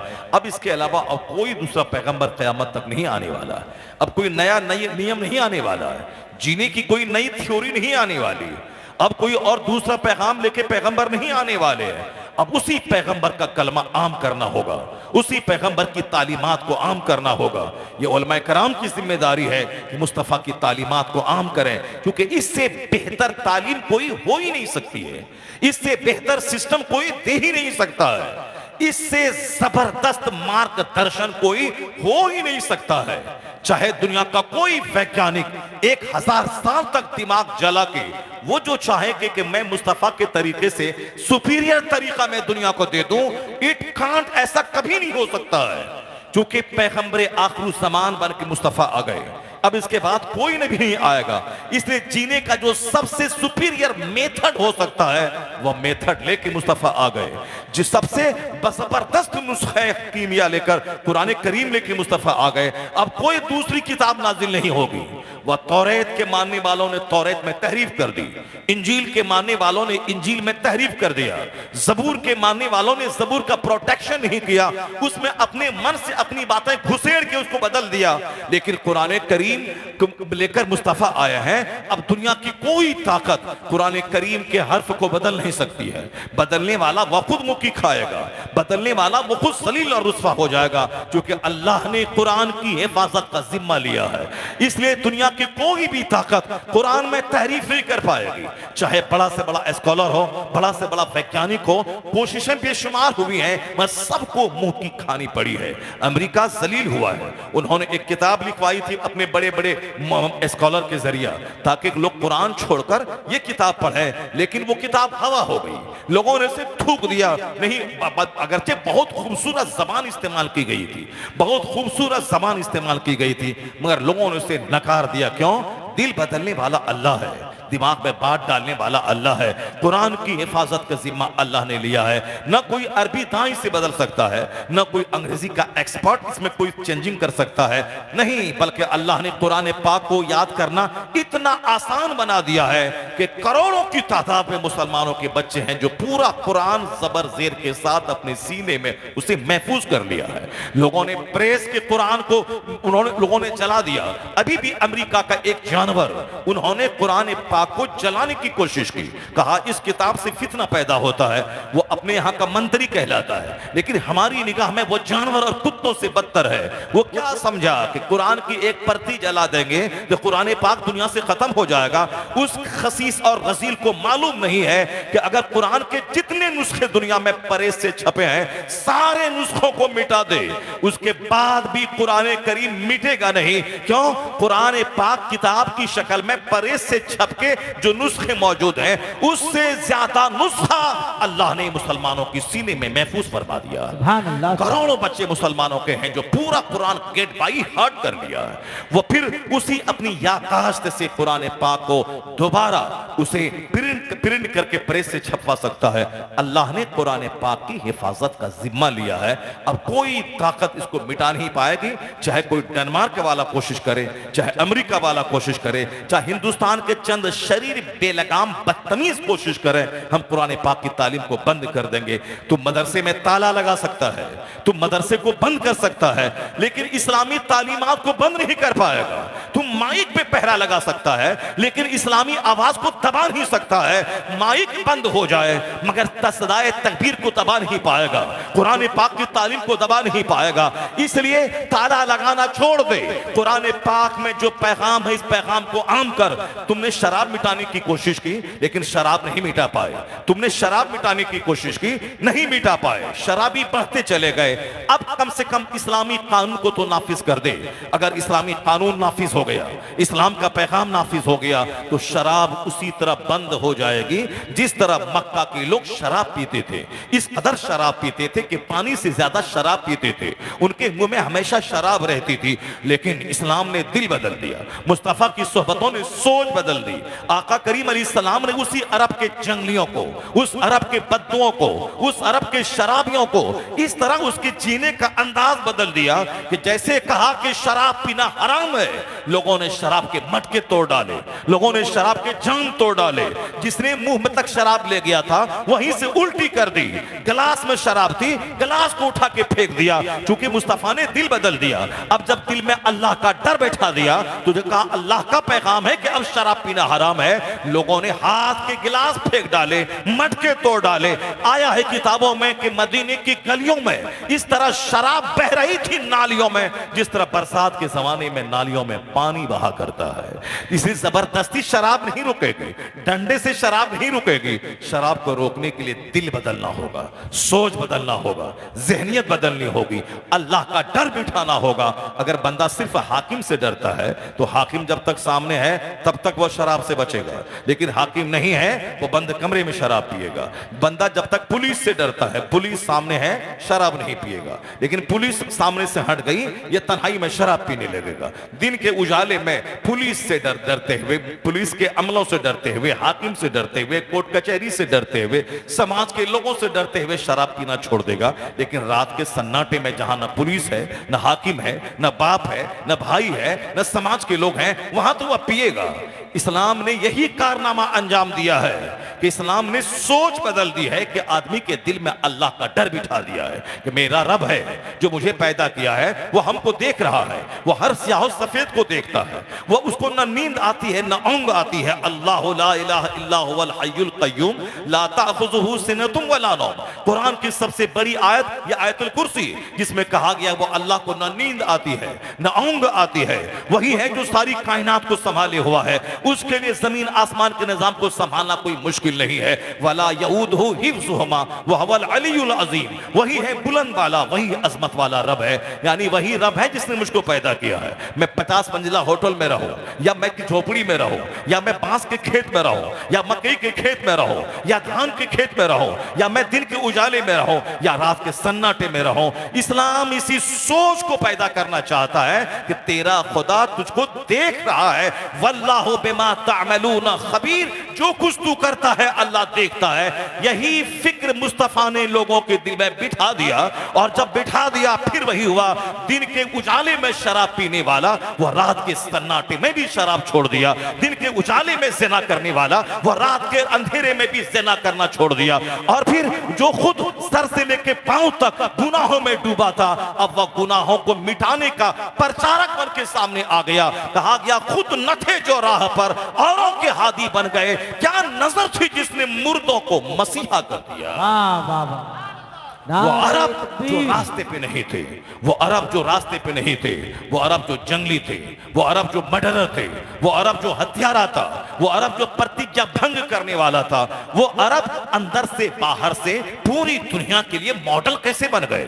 एक मुस्तफा ने 1,24,000 अपने कलमा पढ़ने वाले अपने गुलामों को छोड़ के इस जाहिरी हया से पर्दा फरमाकर अपनी कब्र अनवर में जलवागर हो गए। उसके बाद देखा कि मेरा गुलाम क्या कर रहा है, सिद्दीक क्या कर रहा है, उमर क्या करेगा, उस्मान क्या कर रहा है, अली क्या कर रहे हैं, हसन हुसैन क्या कर रहे हैं, अब्दुल्ला इब्ने मसूद क्या कर रहे हैं, अबू हुरैरा क्या कर रहे हैं। 1,24,000 सहाबा को छोड़ के मुस्तफा दुनिया से पर्दा फरमाए और क्या कहा, असहाबी कन्नुजूम बिअय्यिहिम इक्तदैतुम इहतदैतुम। मेरे सारे सहाबा सितारों की तरह है, जिसकी पैरवी करोगे राह रास्ते पे आ जाओगे। मैं ये कहना चाहता हूं, आज एक आदमी 25 साल में भी किसी एक सब्जेक्ट का एक्सपर्ट नहीं बन पाता है। हम मदरसे में 20 साल पढ़ते हैं, हमें अच्छे ढंग से फर्राटे से अरबी बोलना नहीं आता है। हम 20 साल स्कूल कॉलेज में पढ़ते हैं, 24 घंटे फर्राटे से मुझको अंग्रेजी नहीं आती है। अगर मुझको अरबी आ भी जाए तो अरबी में बेशुमार ब्रांचेज हैं, हम हर ब्रांच का एक्सपर्ट नहीं बन पाते हैं। कोई नहव का एक्सपर्ट बनता है, कोई सर्फ का एक्सपर्ट बनता है, कोई इल्मे मानी इल्मे बदी का एक्सपर्ट बनता है, कोई फिक्र का एक्सपर्ट बनता है, कोई इल्मे हदीस का एक्सपर्ट बनता है, कोई इल्मे जुफर का एक्सपर्ट बनता है। एक बंदा सारे फन का माहिर नहीं हो सकता है, वह तमाम फनों का एक्सपर्ट नहीं हो सकता है। तो हमें एक्सपर्ट बनने में 20 साल लग जाते हैं, हमें एक्सपर्ट बनने में 25 साल लग जाते हैं। जाते हैं, हमें फर्राटे से अंग्रेजी बोलने के लिए 40 साल लग जाते हैं, हमें किताब लिखने की प्रैक्टिस करने के लिए हमें 20 साल लग जाते हैं, हमें साहब एक अच्छा पॉलिटिशियन बनने के लिए हमें 50-60 साल की जिंदगी दरकार होती है, कामयाब जिंदगी, कामयाब पॉलिटिशियन बनने के लिए। लेकिन ये बताइए कौन सी दरजगाह थी, कौन सी निगाह थी? कलमा पढ़ा, चंद दिन रहा, निगाहों से निगाहें मिली, उसके बाद मुस्तफा ने उसे एक्सपर्ट बना दिया। क्या? फन्ने हर्ब का माहिर उसे बना दिया, उसे यमन का काजी बना के भेज दिया, और आज बिल्कुल सबसे आखिरी दर्जे का सहाबी, कुल्लम वादल्लाहुल हुस्ना, सारे सहाबा से अल्लाह ने जन्नत का वादा किया है। जिसने भी मुस्तफा को हालत ईमान में देखा और जिसका भी इंतकाल वसाल हालत ईमान में हो गया, सारे सहाबा जन्नती है। अब तुम 1400 साल के बाद पैदा होने के बाद कोई थर्मामीटर और लेकर के कोई मेजरमेंट लेके ये नापने की कोशिश मत करना कि फला ऐसे हैं, फला ऐसे हैं, फला को इस इल्म की कमी नहीं है, फला में ये खराबी है, फला को ये करना था, फला को वो करना था। 1400 साल के बाद पैदा होने वाला ये कमजोर उस चूठी की जमात के लोगों को जो सबको मुस्तफा ने माहिर बना दिया है। असहाबी कन्नजो, मेरे सारे सहाबा सितारों की तरह है। ये नहीं कहा कि अबू बकर सितारों की तरह है, सिर्फ उसकी पैरवी करना, उमर सितारे की तरह है, वहां से रोशनी मिलेगी, अब्दुल्ला इब्ने उमर सितारे की तरह है, वहां से रोशनी मिलेगी। नहीं, सारे सहाबा सितारों की तरह है। वो मुस्तफा की जात थी जिसने जिसके करीब जो भी आया उसे सितारा बना दिया, उसे चमकीला बना दिया। वो खुद अंधेरे में डूबे थे मगर मुस्तफा ने ऐसा उजाला कर दिया कि वह खुद दूसरों के लिए मॉडल बन गए, वह कायनात के लिए उजाले के प्रतीक बन गए, वह रोशनी का भंडार, रोशनी का प्रकाश वाहक वह बन गए। यानी एक बार मुस्तफा को देखा, मुस्तफा ने वो पिला दिया कि वह अपने फन का एक्सपर्ट और माहिर बन गए। इसीलिए कहा गया है, आला हजरत ने फरमाया, या रसूल अल्लाह, चमक तुझसे पाते हैं सब पाने वाले, मेरा दिल भी चमका दे चमकाने वाले। नारे तकबीर, नारे रिसालत, मसलके आला हजरत, तालीमाते आला। सारे सहाबा सितारों की तरह जिसकी जिंदगी को अपने लिए आप मॉडल बना लें, सबकी जिंदगी में नूर नजर आएगा, सबसे रोशनी मिलेगी, सबसे हिदायत मिलेगी। अब अगर कोई सहाबा में हजरत अमीर मुआविया रज़ी अल्लाह तआला अन्हु का इस्तिस्ना कर दे, उनको सहाबी ना माने, उनको अपने मन के हिसाब से कुछ कहे, वो जाए जहन्नम में जाए। वो जहन्नम में गया जो उनसे मुस्तगनी हुआ, वो जहन्नम में जाए, जहन्नम में जाए। मगर हमारा अकीदा महफूज है अल्हम्दुलिल्लाह। हम खुदा की जात पे ईमान रखते हैं, हम मुस्तफ़ा पे ईमान रखते हैं, हम मुस्तफ़ा के अहले बैत से प्यार करते हैं, हम मुस्तफ़ा के सारे सहाबा से प्यार करते हैं, हम तमाम अहले बैत से प्यार करते हैं, हम हजरत हसनैन करीमैन से मोहब्बत करते हैं, हम उनकी शहादत, उनकी कुर्बानी को हिर्ज़े जां बना के रखते हैं, हम औलिया सालिहीन से मोहब्बत करते हैं, हम तमाम अइम्मा से प्यार करते हैं, लेकिन इमाम आज़म की पैरवी करते हैं। ये तरीका आज की तारीख में किसने हमें दिया है? आज इस उजाड़पन के जमाने में जो जिसको चाहा उसकी पैरवी की और गुमराह हो गया। कोई नाचने वाला, तबला बजाने वाला मदारी सामने आता है, वह यूट्यूब पर अपना एक चैनल खोलता है और वह मदारी वाला काम करता है। अब बहुत सारे लोग उसकी डुगडुगी को देखकर उसकी पैरवी करके तबाह बर्बाद हो जाते हैं। उसी मदारी में से एक मदारी मोहम्मद अली इंजीनियर नाम का, मोहम्मद अली मिर्जा नाम का इंजीनियर, वह पाकिस्तान का वो मदारी था। वह कुछ भी नहीं था, बोलता न देवबंदी है,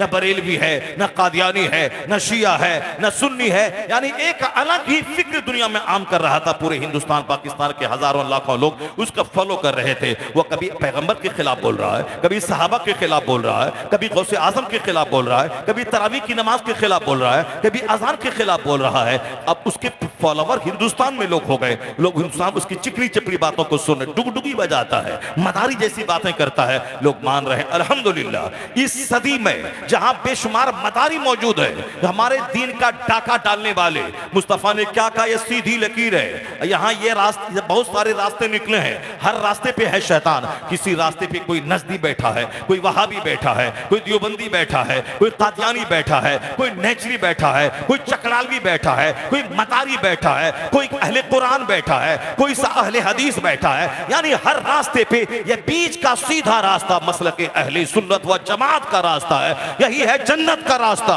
इस जमाने में जो भी आला हजरत से करीब होगा वह मदारी नहीं बनेगा, वह चकरालवी नहीं बनेगा, बनेगा, वह राफिजी नहीं बनेगा, वह कादियानी नहीं बनेगा, वह किसी इंजीनियर के पीछे पागल नहीं होगा, वह किसी डॉक्टर के पीछे पागल नहीं होगा। जो मसलके आला हजरत का फॉलोवर होगा वह तमाम गुमराही से बचकर जन्नत का मुसाफिर बन जाएगा। अल्लाह सुभान अल्लाह। यही सीधा रास्ता है।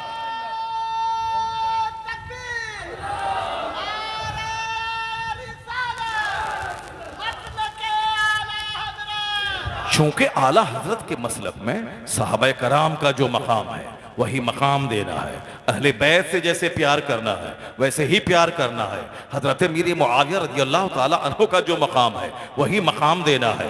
हजरत चारों खुलफा राशिदीन का जो मकाम है वह मकाम देना है। अशरे मुबश्शरा का जो मकाम मुस्तफ़ा ने दिया है उसको दिल से मानना है, उसको इज्जत देनी है। औलिया सालिहीन उससे प्यार करना है। मन आदाली वलियन फ़क़द आज़नतहु बिल हर्ब। बुखारी की हदीस में आया है कि अल्लाह ने क्या कहा, हदीस कुदसी है कि जो मेरे वली से दुश्मनी करे उसके लिए मेरा ऐलान जंग है। यानी वली दुश्मनी की चीज नहीं है, वली मोहब्बत करने की चीज है।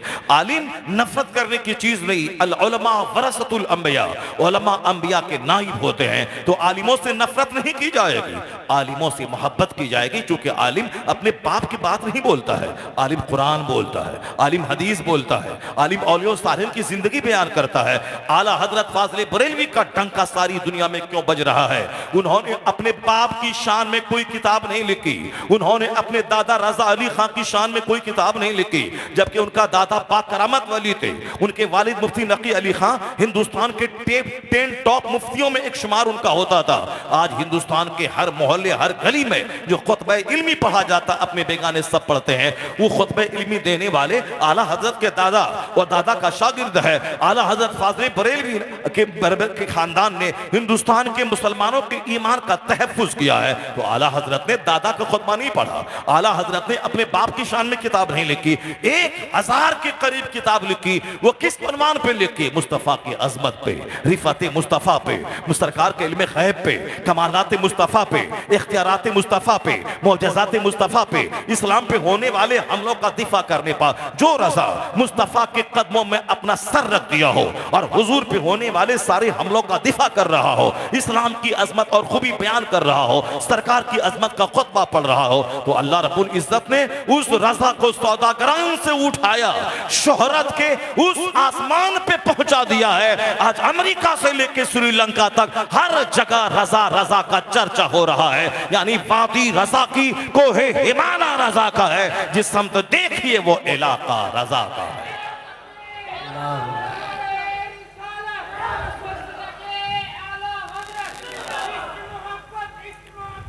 मसलके आला हजरत में मोहब्बत रसूल का पैगाम दिया गया है। मसलके आला हजरत में इश्क रसूल का पैगाम दिया गया है। मसलके आला हजरत में नमाज रोज़े हज व ज़कात यानी शरीयत की पैरवी करने का पैगाम दिया गया है।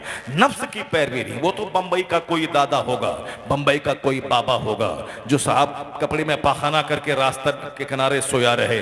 लोग कहते हैं कि अपने ज़माने का मजलूब है, ये अपने ज़माने का अब्दाल है। इस्लाम इस तरह के अंधकार का आदेश नहीं देता है कि साहब किसी को भी मान ले, नहीं। इस्लाम एक कसौटी देता है, जो मुस्तफ़ा के लाए हुए तरीके पर अमल कर रहा हो वही हमारा है, और जो उस तरीके से हटकर कोई नया तरीका दुनिया वालों को दे रहा हो उसके वह बेसलेस है, वह अर्थहीन है, वह बेमाना है, वह मीनिंगलेस है, उसको नहीं माना जाएगा। ए मेरी कौम, सरकार दो जहां की सीरत, सरकार की आमद पे खुशियां, अपने घरों में झंडी लगाना, अपने घरों को लाइटिंग देना, गलियों को सजाना, यह सारा पैगाम आला हजरत फाज़िल बरेलवी ने इस सदी में दिया है। क्योंकि 100 साल पहले लोग 12 वफात कहते थे, लेकिन आज ईद मिलादुन नबी का चर्चा हर जबान पे जारी है। क्यों? आला हजरत ने 100 साल पहले कहा था, अर्श पे ताजा छेड़छाड़, फर्श पे तुरफा धूमधाम, कान जिधर लगाइए तेरी ही दास्तान है। रजा ने कहा था, खाक हो जाए अदू जलकर मगर हम तो रजा, दम में जब तक दम है जिक्र उनका सुनाते जाएंगे। रजा ने कहा था, फर्श वाले तेरी शौकत शौकत का उन्हों क्या जाने, खुसरवा अर्श पे उड़ता है फरेरा तेरा। रजा ने कहा था जिक्र आयाते विलादत कीजिए, दुश्मने अहमद पे शिद्दत कीजिए, मुल्हिदों की क्या मुराफत कीजिए। कहा था कि आयाते विलादत की तिलावत कीजिए, मुस्तफा की आमद का चर्चा कीजिए। होते कहां खलील बिना काबा ओ बिना, लौलाक वाले साहिबी ये सब तुम्हारे घर की है। कहां होता काबा, कहां होता मुजदलफा, कहां मिलता सफा, कहां मिलता मरवा, कहां मिलता रमजान, कहां मिलता जुमा, कहां मिलता कुरान। ये सारी बरकतें मुस्तफा की आमद की वजह से मिली है। इसलिए अगर ईद के दिन खुशी मनाई जाएगी तो ईद की खुशी जिस मुस्तफा के सदके में मिली है उस ईद को ईद से बढ़कर मनाई जाएगी। अगर बकरीद के दिन कुर्बानी की जाएगी तो जिस मुस्तफा के सदके में कुर्बानी का निजाम मिला है उस मुस्तफा की आमद के दिन को बकरीद से ज्यादा खुशी मनाई जाएगी। इसलिए मुस्तफा की आमद का जो दिन है वह दिन जाने ईद है, वह रूहे ईद है, वह कंज़े ईद है, क्योंकि जाने कायनात की आमद का दिन है, रूहे कायनात की आमद का दिन है। ये पैगाम आज के इस भटके हुए माहौल में अगर कोई दे रहा है तो वह मसलके आला हजरत दे रहा है। ये पैगाम कोई दे रहा है तो आला हजरत का खानदान दे रहा है। आला हजरत के बेटे मुफ्ती आजम हिंद दे रहे हैं, आला हजरत के बेटे हुज्जतुल इस्लाम दे रहे हैं, आला हजरत के पोते मुफस्सिर आजमी हिंद दे रहे हैं, आला हजरत के भाई हजरत हसन रजा खां के बेटे दे रहे हैं, हसनैन रजा दे रहे हैं, सिबतैन रजा दे रहे हैं, हबीब रजा दे रहे हैं, उनके भाई दे रहे हैं। आज की तारीख में सरकार ताजुश शरिया उसी मिशन को लेके आगे बढ़े और फिर दुनिया के 10 करोड़ लोगों के दिलों को रोशन किया। कमोबेश 10 करोड़ लोग उनसे वाबस्ता हुए, उनको रोशनी दी और आज वह पर्दा फरमा गए। तो आज वही मिशन को लेके कायदे अहले सुन्नत ताजुश शरिया का सच्चा जानशीं अल्लामा असद रजा खां आगे बढ़ रहे हैं, पूरी दुनिया में फैल रहे हैं, हिंदुस्तान की हर गली जा रहे हैं, हर शहर जा रहे हैं, हर जगह जा रहे हैं। वो अपना पैगाम नहीं मसलके आला हजरत को आम करने जा रहे हैं, पैगाम इश्क आम कर रहे हैं, मोहब्बत रसूल आम कर रहे हैं, हजरत इमाम आजम का मसलक आम कर रहे हैं। इसका मतलब बरेली से करीब होना, कायदे अहले सुन्नत से करीब होने का मतलब मसलके इमाम आजम से करीब होना, मसलके आला हजरत से करीब होना, मसलके गौसे आजम से करीब होना, यानी सहाबा अहले बैत से करीब होना। जो उनसे जुड़ा मुस्तफा से करीब हो गया, खुदा से करीब हो गया। सुभान अल्लाह, सुभान अल्लाह। आकाए दो जहां सल्लल्लाहु अलैहि वसल्लम की आमद का महीना है। मैं कहना चाहता हूं कि हम लोग तो जो बातें हैं बोलते ही हैं, हमारे लोग तो बोलते ही हैं, लेकिन दुनिया को बदलने का फॉर्मूला जो पैगंबर लेके आए हैं आज भी उसमें वही शक्ति है, आज भी उसमें वही दम है। एक किताब छपी है यूरोप से, उस किताब के लिखने वाले हैं आर्नल्ड ट्वाइनबी। उन्होंने उस किताब में लिखा है, उन्होंने, हमने नहीं लिखा है, हमारे किसी पीर साहब ने नहीं लिखा है, हम लोग तो जो सीधा सच्चा सिंपल इस्लाम का पैगाम है उसको तो आम कर ही रहे हैं और अपने लोगों को उस पैगाम पर अमल करने का पैगाम देते हैं, प्रेरित करते हैं, मोटिवेट करते हैं, तरह तरह की मिसालें देकर, तरह तरह से समझाकर। यही कोशिश रहती है कि लोग मुस्तफ़ा वाले बन जाएं, लोग मुस्तफ़ा की सुन्नतों पे आमिल बन जाएं, तमाम शैतानी रास्तों को छोड़कर जो तरीके मुस्तफ़ा है उसके फॉलोवर बन जाएं। जुमा का खुतबा हो या महफिल मिलाद की तकरीर हो या सीरत के जलसे हों या दस्तारबंदी के जलसे हों या तालीम मुस्तफ़ा कॉन्फ्रेंस हो या मदरसे की चटाई हो, हर जगह से ये उलमाए कराम उसी तालीम मुस्तफ़ा को आम करने की कोशिश करते हैं। हर जगह से अपने बाप दादे का के करीब आपको नहीं करते हैं कि मैं मुझको नजराने दो, मुझको ये दो। नजराने देते हैं ये आप सवाब कमाते हैं, लेकिन ये 2 घंटा तक बैठकर ये नहीं बोलता है कि मुझे तुमको पैसा देना है, मेरे बेटे का पांव चूमना है, मेरा बाप इतना बड़ा था मेरे बाप के करीब हो जाना है। नहीं, ये 2-2 घंटे, 2.5 घंटे, 3-3 घंटे तक ये मुस्तफ़ा की मोहब्बत का दर्स देते हैं, हुजूर की तालीमात पर अमल करने के फायदे बताते हैं, हुजूर की तालीम से हट के जीने के नुकसानात बताते हैं, उस पर चलने के क्या नुकसानात हैं, उस पर चलने के ही नुकसानात हैं। तरीके मुस्तफ़ा से हटने वाला चाहे खरबों में क्यों न खोले, क्यों न खेले, सबसे बड़ी सजा ये मिलती है उसकी जिंदगी से अल्लाह सुकून को मिटा देता है, चैन को खत्म कर देता है। वरना ही दौलत बढ़ने के बाद और ज्यादा बिंदास होके चैन की जिंदगी बसर करनी चाहिए, नहीं, पहले गरीब था तो सुकून था, लेकिन जब अब अरबों में खेलने लगा तो बेचैनी की आग में जल रहा है। बेशुमार खदशात, बेशुमार वसवसात और बेशुमार कंफ्यूजन दिमाग में पैदा हो रहा है। यानी अब दौलतों को और मजीद बढ़ाने की फिक्र में अंदर से बाहर से वह बेचैन नजर आता है। तो उन्होंने सोचा था कि अरबों में खेलेंगे तो सुकून मिल जाएगा। 30 बड़े बड़े अरबपतियों की जिंदगी को अमेरिका में एक किताब लिखकर उसकी सारी जिंदगी का जायजा लिया गया, उससे इंटरव्यू लिया गया, उस किताब को छापकर पूरी दुनिया को बताया गया। ये इतने बड़े बड़े मालदार थे जिसके घर में एयरपोर्ट बना हुआ था। एयरपोर्ट कितनी दूर तक वो साहब एयरपोर्ट रहता है, रनवे रहता है, उस रनवे पे जहाज उतरता है। इतना बड़ा बड़ा घर अमेरिका, यूरोप, अफ्रीका, ऑस्ट्रेलिया के 30 बड़े बड़े मालदारों के पास इतने बड़े बड़े घर हैं कि जिसके आंगन में हवाई जहाज उतरता हो। इतनी दौलत है। उन सारे दौलतमंदों की जिंदगी उसमें लिख करके आम लोगों को पैगाम देने की कोशिश उस राइटर ने किया है कि आप जिस दौलत के लिए लालायित और बेचैन हैं, जरा वो दौलत है उनके पास बेतहाशा है, लेकिन उनकी जिंदगी सुनिए, उनकी बोली सुनिए, उनके करीब जाइए। ये उनका इंटरव्यू है। सबका नाम ले लेकर कौन कितनी दौलत रखता, कितना पाउंड, कितने हजार करोड़ डॉलर दौलत किसके पास है, वह सब की पूरी बायोग्राफी उस किताब में मौजूद है। किसका घर कहां है, किसका घर कितने एकड़ जमीन पे है, वह सब उसमें मौजूद है। इस सारे अरबपतियों की जिंदगी का निचोड़ यही है कि सब अंदर से बेचैन है। कोई कहता है कि मैं दौलत को क्या करूं, मुझको समझ में नहीं आता है। दौलत की वजह से मेरे बच्चे बिगड़ गए। जब पैसा नहीं होता है तब बच्चे मेहनत से पढ़ते हैं कि मेरा बाप चपरासी था, मुझको डीएम बनना है। मेरा बाप एक कल्टीवेटर फार्मर था, मुझको आईएएस ऑफिसर बनना है। मेरे बाप मेरी माँ को बड़ा कष्ट है, मैं मेहनत करके 15-15 घंटे पढ़ के मैं मेहनत करके मैं सर्विस में जाऊंगा, मैं अपने माँ बाप की मुसीबत को दूर करूंगा।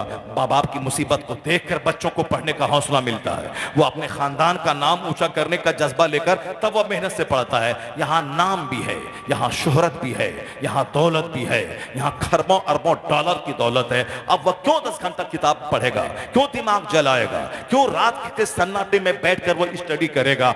इस तरह इन सारों के बच्चे बर्बाद होने लगे। अब वो कहते हैं कि मेरा दिल चाहता है मैं सारी दौलतों को मैं खैरात कर दूं, मैं स्कूल में दे दूं, क्योंकि दौलतों ने मेरे बच्चों को बिगाड़ दिया, दौलतों ने मेरी बीवी को बिगाड़ दिया। अब इन दौलतों को मैं करूं क्या, ये दौलतों को मैं क्या करूं। यानी बेचैन है, परेशान है। तो आप जिस दौलत के लिए लालायित हैं, आप जिस दौलत के लिए परेशान है, वो दौलत जिसको मिली है, क्या वो सुकून में है? नहीं। क्यों? ये जमीन खुदा की है, आसमान खुदा का है, कानून खुदा का है। तो खुदा का कानून यही है, महलों में सुकून नहीं है, जमीन की खरीदारी में सुकून नहीं है, आईएएस ऑफिसर बनने में सुकून नहीं है। तो सुकून है कहां? खुदा का कानून, अला बिज़िक्रिल्लाहि तत्मइन्नुल कुलूब। जान ले कि दिलों को आराम तो तिलावत में मिलता है, दिलों को आराम तो जिक्र में मिलता है, दिलों को आराम तो सुकून तो जिक्र इलाही में मिलता है। जब जबान पे अल्लाह का जिक्र होता है तब दिल को अल्लाह करार की नेमत अता फरमाता है। अला बिज़िक्रिल्लाहि तत्मइन्नुल कुलूब। जान ले कि दिलों को आराम अल्लाह के जिक्र से ही मिलता है। जहां तिलावत है, जहां इबादत है, जहां सजदा है, जहां जिक्र है, जहां फिक्र है, जहां मुराकबा है, जहां मुहासबा है, जहां अकाउंटेबिलिटी है, जहां रिमेम्बरेंस ऑफ अल्लाह है, वही सुकून है।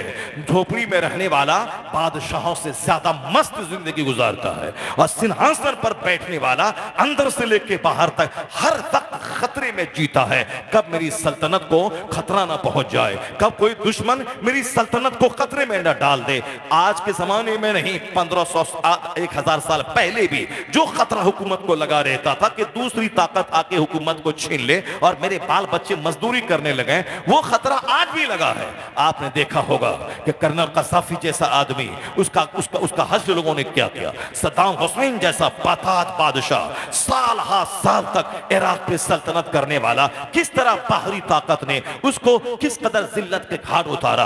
अभी हमारा पड़ोस में बांग्लादेश है जो ठाट बाट से रहती थी, जो पूरे बांग्लादेश को अमेरिका और यूरोप के जैसी बड़ी बड़ी इमारतें दे रही थी, स्कूल कॉलेज और हाई टेक्नोलॉजी अपने मुल्क में ला रही थी। वो जिस घर में रहती थी उस घर की तस्वीरों को देखने के बाद पता चलता है किस कदर शानदार वेल फर्निश्ड महल उसके पास था। कोई समझ नहीं सकता था कि जिसके जिसके पास आर्मी है, जिसके पास फौज है, जिसके पास सारे स्टेट्स के मिनिस्टर है, जिसके पास सारे डिस्ट्रिक्ट के डिस्ट्रिक्ट मजिस्ट्रेट जिसके पास मौजूद है, इस कदर आसानी के साथ पब्लिक आंदोलन के सामने उसको घर से बेघर कर दिया जाएगा। वो अपना मुल्क छोड़कर वह दूसरे के मुल्क में पनाह लेंगी। कोई नहीं सोचा था, मगर हो गया, इस जमाने में हो गया।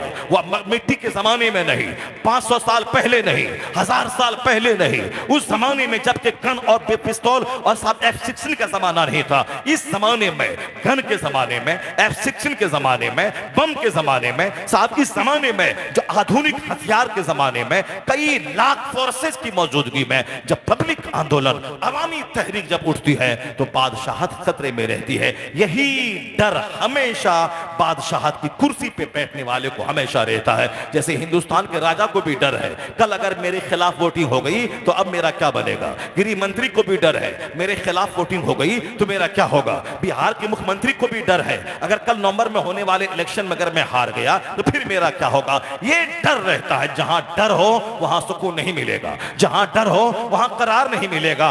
एक डर दिल में रहे, वो अल्लाह का डर रहे, खुदा का डर रहे, सारे डरों से अल्लाह उसे महफूज कर देता है। इसलिए फिजिक्स पढ़ने में करार नहीं है, केमिस्ट्री पढ़ने में करार नहीं है, मैथमेटिक्स पढ़ने में करार नहीं है। करार तो हदीस पढ़ने में है, करार तो कुरान पढ़ने में है, करार वो साहब आईएएस ऑफिसर बनने में नहीं है। करार तो मदरसे की टूटी चटाई पे है जहां कुरान पढ़ा जाता है और बादशाहों जैसी खुशियां जिंदगी में हासिल की जाती है। सुभान अल्लाह, सुभान अल्लाह। अल्लाह रब्बुल इज्जत ने करार यहां रखा है।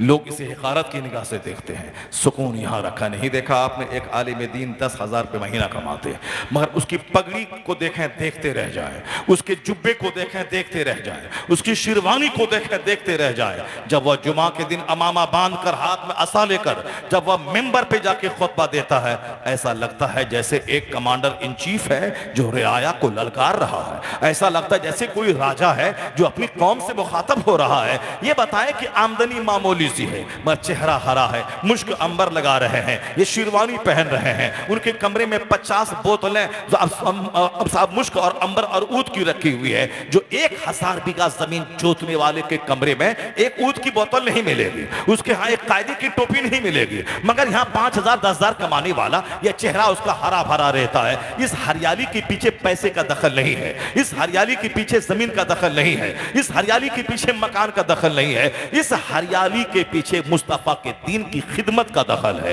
हुजूर ने दुआ की थी, न तरल्लाहु अमरन मन समिअ मिन्ना हदीसन फबल्लगहु कमा समिअ। आका फरमाते हैं अल्लाह उसे हरा भरा रखे जो मेरी हदीस सुनता है, दूसरों को सुनाता है।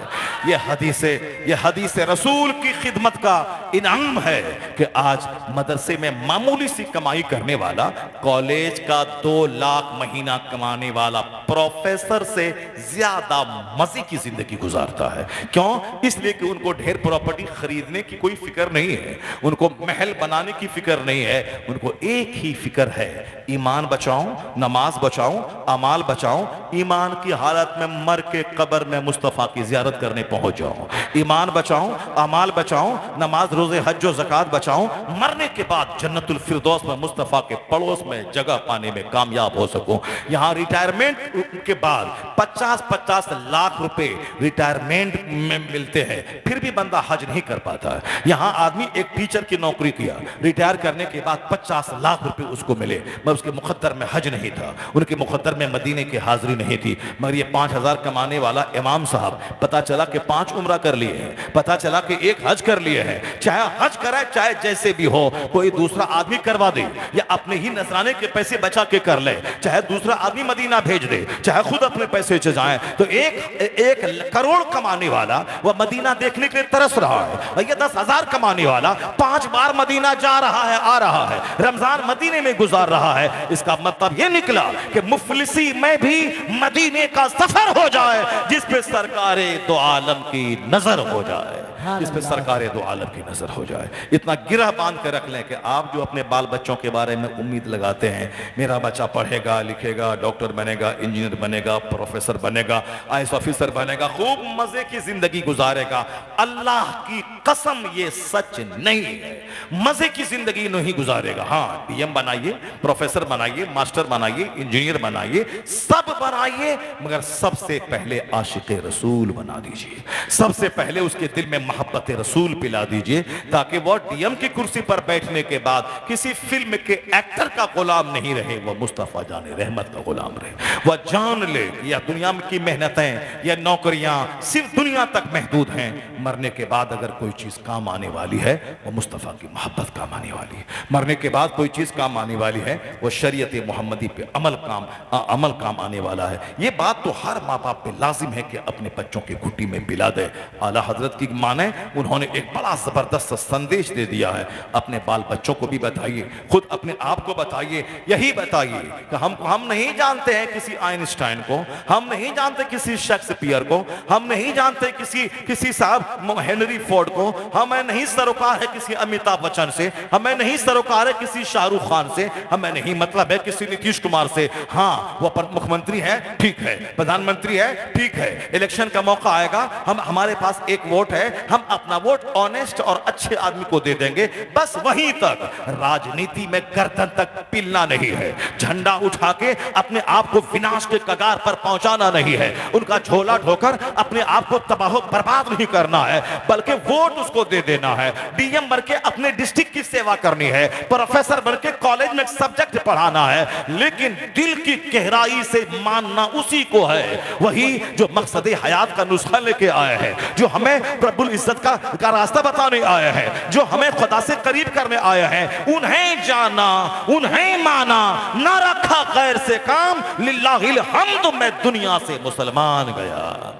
मुमकिन है कि प्रोफेसर बनने के बाद ईमान लूट जाए, मुमकिन है कि नेता बनने के बाद बंदा काफिर हो जाए, मुमकिन है कि डीएम बनने के बाद अल्लाह रब्बुल इज्जत का इनकार कर बैठे, मुमकिन है कि एक लड़का का चेहरा हमारी बेटी को काफिरा बना दे, मुमकिन है कि मेरा बेटा पढ़ के इंजीनियर बना, एक लड़की का चेहरा देखकर उसको हासिल करने के लिए काफिर हो जाए। आए दिन ये तमाशा हो रहा है, बात ढकी छुपी नहीं है, सारे लोग जान रहे हैं। कितनी बेटियां हमारी गैरों के पास जा रही हैं, अपना दीन ईमान सब बेच के जा रही है। कितने हमारे बेटे हैं जो पढ़ने लिखने के बाद गैरों के साथ जा रहे हैं, दीन ईमान धर्म सब बेच के जा रहे हैं। इसीलिए जा रहे हैं कि हमने फिजिक्स का रास्ता दिखाया, केमिस्ट्री का रास्ता दिखाया, कॉलेज का रास्ता दिखाया, आईटीआई सेक्टर का रास्ता दिखाया, हमने मुस्तफा का रास्ता नहीं दिखलाया, हमने हुजूर का रास्ता नहीं दिखलाया। आला हजरत ने वही काम किया है। आज अगर करोड़ों मुसलमानों का ईमान बच रहा है, दीन धर्म बच रहा है, एहसान उस मर्द मुजाहिद मुजद्दिद आजम शेखुल इस्लाम का है, जिन्होंने ये नारा दिया था, जान है इश्क मुस्तफा रोज फजू करे खुदा, जिसको हो दर्द का मजा ना से तबा उठाए क्यों, जिन्होंने हमें बताया था अल्लाह की सरताब कदम शान है ये, इंसान है इंसान, वो इंसान है ये। कुरान तो ईमान बताता है इन्हें, ईमान ये कहता है मेरी जान है ये। सुभान अल्लाह, सुभान अल्लाह। नारे तकबीर, नारे रिसालत, मसलके आला हजरत, तालीमात आला हजरत। आर्नल्ड टॉइनबी बहुत बड़ा पढ़ा लिखा स्कॉलर है, उसने एक किताब लिखी है। उस किताब में उन्होंने इस्लाम के एक चैप्टर को उन्होंने जगह दिया है। वो लिखा है कि आज मगरिब यानी वेस्टर्न कंट्रीज, जिसमें अमेरिका यूरोप सारे मालिक हैं, जिसमें नॉर्वे, कनाडा, मॉरिशस और जिसमें ब्रिटेन, जर्मनी, ये सारे ममालिक हैं वेस्टर्न। वेस्ट मतलब पश्चिमी मगरिबी ममालिक, वेस्ट मिडिल ईस्ट का मतलब ये अरब के 25 से 30 ममालिक, ये मिडिल ईस्ट हो गए। और उसके पीछे आगे जो है वह सब वेस्ट कंट्रीज हैं, America, Europe, Holland, Norway, France, Germany, Britain, वह सब वेस्ट हैं। वेस्टर्न कल्चर का मतलब मगरिबी तहजीब, वेस्टर्न का मतलब पश्चिमी संस्कृति, वेस्टर्न कल्चर का मतलब मगरिबी तहजीब, अंग्रेजी तहजीब, वेस्टर्न कल्चर। आज वो वेस्टर्न कल्चर का दबदबा है पूरी दुनिया में। अंग्रेज चले गए हिंदुस्तान से, मगर अपनी गुलामी की छाप छोड़ के चले गए। आज उर्दू बोलने वाले को वैल्यू नहीं है, लेकिन अंग्रेजी वो बोले तो उसको इज्जत की निगाह से देखा जाता है। हिंदुस्तान के जेएनयू का कोई प्रोडक्ट हो कोई वैल्यू नहीं है। लेकिन ऑक्सफोर्ड और कैम्ब्रिज का प्रोडक्ट हो, उसको इज्जत की निगाह से देखा जाता है। आप भी देखते हैं और लोग भी देखते हैं। हिंदुस्तान के मिनिस्टर का, अक्सर मिनिस्टर का बेटा या तो ऑस्ट्रेलिया में पढ़ता है, या अमेरिका के की बर्कली यूनिवर्सिटी में पढ़ता है, या फिर ब्रिटेन में ऑक्सफोर्ड और कैम्ब्रिज में पढ़ता है, क्योंकि वहां से पढ़ के आने वाले को इज्जत की निगाह से देखा जाता है। साहब राहुल गांधी कहां से कैम्ब्रिज से पढ़ के आए हैं, साहब अखिलेश यादव कहां से पढ़ के, ऑस्ट्रेलिया से इंजीनियरिंग करके आए हैं। यानी विदेश से जो पढ़ के आए उसको इज्जत की निगाह से देखा जाता है। हम आमतौर पर ऐसा ही होता है। उस मुल्क का एक जबरदस्त राइटर वो लिखता है कि हमने बहुत तरक्की कर ली है टेक्नोलॉजी की दुनिया में, साइंस की दुनिया में। जाहिर सी बात है, ये माइक्रोफोन जिससे मैं बात कर रहा हूं, यह डेविड हक्स ने इसका आविष्कार, इसकी इजाद किया है। यह रहने वाला इंडिया का नहीं था, मिडिल ईस्ट का नहीं था, अरब ममालिक का। ये रहने वाला 7 समंदर पार यूरोप का है। ये हवाई जहाज पे चल के हम आज आपके बीच में आगे, वरना कल की रात में मैं कहा था, नागपुर से भी 80 किलोमीटर दूर हिंगन घाट एक जगह है, वहां कल हमारी 2 से 2.5 घंटे के दरमियान तकरीर हुई। बहुत जबरदस्त मजमा। लोगों ने कहा कि मेरी उम्र 53 साल हो रही है, 53 साल की उम्र में मैंने इस तरह की इस्लाही और इस तरह की मालूमाती तकरीर मैंने नहीं सुनी। लोगों ने अपने हिसाब से अपने हिसाब से कहा। अगरचे मैं बहुत छोटा सा खतीब हूं, मगर मैं कोशिश करता हूं कि जो जिस तरह की जबान समझ रहा हो, नई नस्ल को जो अंग्रेजी से प्रभावित है, स्कूल कॉलेज के माहौल से प्रभावित है, कंटेम्परेरी नॉलेज से प्रभावित है। चूंकि मैंने खुद अंग्रेजी में, इंग्लिश में MA किया है, इंग्लिश में ऑनर्स किया है, मैंने खुद मैट्रिक में 400 बच्चों में टॉप किया है, मैंने खुद इंटरमीडिएट में 10-20 कॉलेज में मैंने टॉप किया है। चूंकि हमारा एक कैरियर स्कूल कॉलेज से भी जुड़ा हुआ रहा, और शुरू में फारसी की पहली से लेकर बुखारी शरीफ तक मदरसे से भी जुड़ा हुआ रहा है, इसलिए मैं जानता हूं कि लोगों के दिमाग किस तरह के क्वेश्चन अराइज होते हैं, किस तरह की बातें उसके दिमाग में आती हैं। मैं उसी तरह से समझाने की कोशिश करता हूं, बताने की, ताकि लोगों के दिलों में इस्लाम का जो इस्लाम की गिरती हुई जो मोहब्बत है, वह मोहब्बत दोबारा वापस आ जाए। अपने पैगंबर से सच्चा प्यार करें, अपने मजहब में सच्चा विश्वास और आस्था रखें। वह जान ले इस साइंसी चमक दमक के बावजूद भी इस्लाम का अपना अलग महत्व है, इस्लाम के उसूल का अपना एक अलग उसका इंपॉर्टेंस है। इतना तो जान लीजिए आप, हमारा बेटा स्कूल कॉलेज का साइंस पढ़ने के बाद मौलवी को बुरा समझता है, मदरसे को बुरा समझता है, मगर उसी यूरोप का एक दानिश्वर लिखता है, it must be owned that all the knowledge, whether of physics or astronomy or astrology or mathematics, which flourished in Europe from the 10th century, was originally derived from the Arabian schools, and the Spanish Saracen may be looked upon as the father of European philosophy. ये हिंदुस्तान का कोई बेढंगा नहीं लिखा है जो नाचता है, कूदता है, ऐसा हो गया, वैसा हो गया, हमारा दिन आ गया, ये हो गया, हम दबा देंगे, काट देंगे, मार देंगे। ये बेढंगे नहीं, वही यूरोप का हाईली क्वालिफाइड आदमी, जो बहुत बड़ा पढ़ा लिखा आदमी है, वो क्या लिखता है। ये जो दुनिया में वैज्ञानिक उन्नति, साइंसी तरक्की हुई है, वो साइंसी तरक्की किससे हुई है? इल्मे तबइयात, इल्मे नजूम, इल्मे फल्कियात, यानी physics, chemistry, biology, zoology, botany, astrology, astronomy और जबरदस्त मैथमेटिक्स के जरिए ये वैज्ञानिक तरक्की हुई है।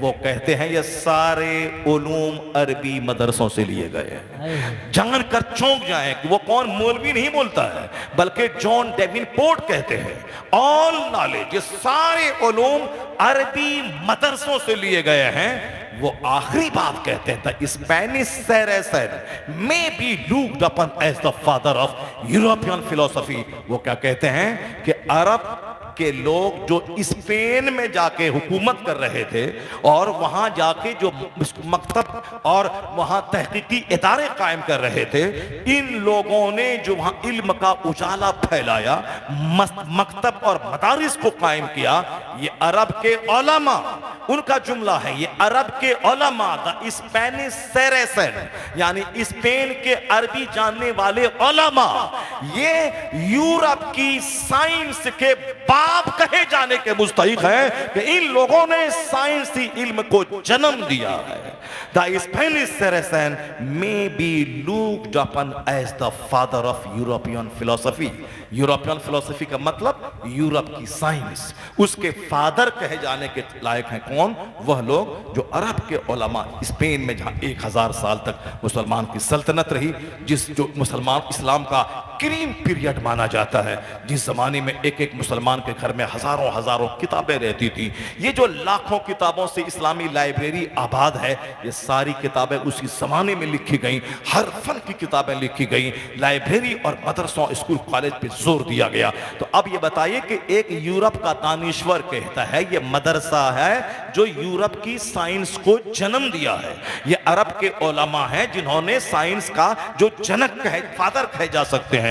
पर हमारे लोगों की सोच क्या है, हमारे लोग क्या बोलते हैं, उसको सुनिए। पढ़ने से ताल्लुक रखता है, जैसा माहौल बच्चों को देंगे, जैसा इन्वायरमेंट देंगे, जैसी बातें उनके सामने बार बार करेंगे, वही सोच पैदा होगी। चूंकि हमारे सामने सोच है आलिमों की नफरत वाली सोच। जलसा जुलूस से क्या होने वाला है, मदरसा से क्या फायदा होने वाला है, तकरीर सुनने से क्या हो जाएगा, तकरीर सुनने से क्या होने वाला है, ये निगेटिव सोच हमारी है। इसीलिए हम पापी, मेरे बच्चे महापापी। हम आलिम से नफरत करने वाले, मेरे बच्चे आलिम से नफरत करने वाले। यानी हम जिस तरह का सराउंडिंग माहौल अपने बच्चों को देते हैं, उसी तरह का माहौल बच्चे लेते हैं। मैंने मदीना शरीफ की मस्जिद नबवी शरीफ में रमजान में देखा कि कराची का एक अरबपति, वो खुद मौजूद था, उसके 3 बेटे मौजूद थे उनके साथ में। मैं कुरान पढ़ रहा था, बैठा हुआ, वो तीनों तरावी जमात के साथ, उनकी जमात खत्म होने के बाद 12 बजे रात में वो लोग पढ़ रहे थे। मैंने उसके एक बेटे से कहा कि तुम लोग कहां से आए? हम लोग कराची से आए हैं, पाकिस्तान से आए हैं। कहा हम लोग अपने घर में 10 दिन में तरावी खत्म कर चुके हैं। हमारा 3 भाई है, तीनों भाई हाफिज कुरान है। मैंने कहा क्या मदरसा है तुम्हारा या मदरसा खोल के चलाते हो? कहा नहीं नहीं, हमारा कपड़े का बहुत बड़ा बिजनेस है। हमारे वालिद साहब ये हैं, बिल्कुल मौलाना की तरह लगते हैं, मौलाना है नहीं वो, बिल्कुल दाढ़ी लंबी, बरकाती टोपी, पंजाबी पायजामा। वो कहते हैं हमारे बहुत बड़ी दुकान है कपड़े की, मेरे वालिद साहब उसको चलाते हैं। और हम लोग 3 भाई हैं, तीनों भाई को मेरे बाप ने हाफिज कुरान बनाया है। हम हाफिज कुरान हैं और हम लोग सब भाई उसी दुकान में बिजनेस करते हैं। और मदीना शरीफ हर साल हम लोग आते हैं, यहाँ मस्जिद नबवी में एक खत्म कुरान तरावी में पढ़ते हैं। घर में तरावी पढ़ के आए हैं, वहां घर में 10 दिन में खत्म करके आए हैं। अब यहाँ मदीना शरीफ में रहेंगे, यहाँ से ईद करने के बाद हम लोग निकलेंगे। ये बताएं कि हमारी सोच क्या है, कि सीमांचल की सोच क्या है, बिहार की सोच क्या है, हिंदुस्तान की सोच क्या है। हिंदुस्तान की सोच क्या है? जो मालदार होगा उसका बेटा हाफिज नहीं बनेगा, जो मालदार होगा उसका बेटा और इंजीनियर, डॉक्टर, प्रोफेसर बनेगा। मौलाना मौलवी बनने से क्या होता है? मौलाना मौलवी बनने के बाद एक मस्जिद में इमामत करेगा, 5,000 रुपये महीना कमाएगा। इमामत क्यों करेगा भाई? इमामत करना जरूरी है, वो इमामत करेंगे, लेकिन आपका बेटा हाफिज कुरान बन के बिजनेस करे, आपका बेटा मौलाना बनने के बाद बिजनेस करे। आप 5 बीघा जमीन बेच के 50 लाख रुपए अपने बेटे को दीजिए, वो बिजनेस करेगा। जैसे आपकी उम्र हो गई 40 साल, अब आप सोच रहे हैं ना कि 5 बिजनेस में हम फेलियर हो गए, अब हमको कोई नया बिजनेस करना चाहिए। जबकि आप स्कूल कॉलेज में पढ़े हैं और उसके बाद अभी भी रोजी के लिए आप फिक्र कर रहे हैं, क्या करें इस कारोबार के बाद, क्या करें, कारोबार नहीं चला तो क्या करें।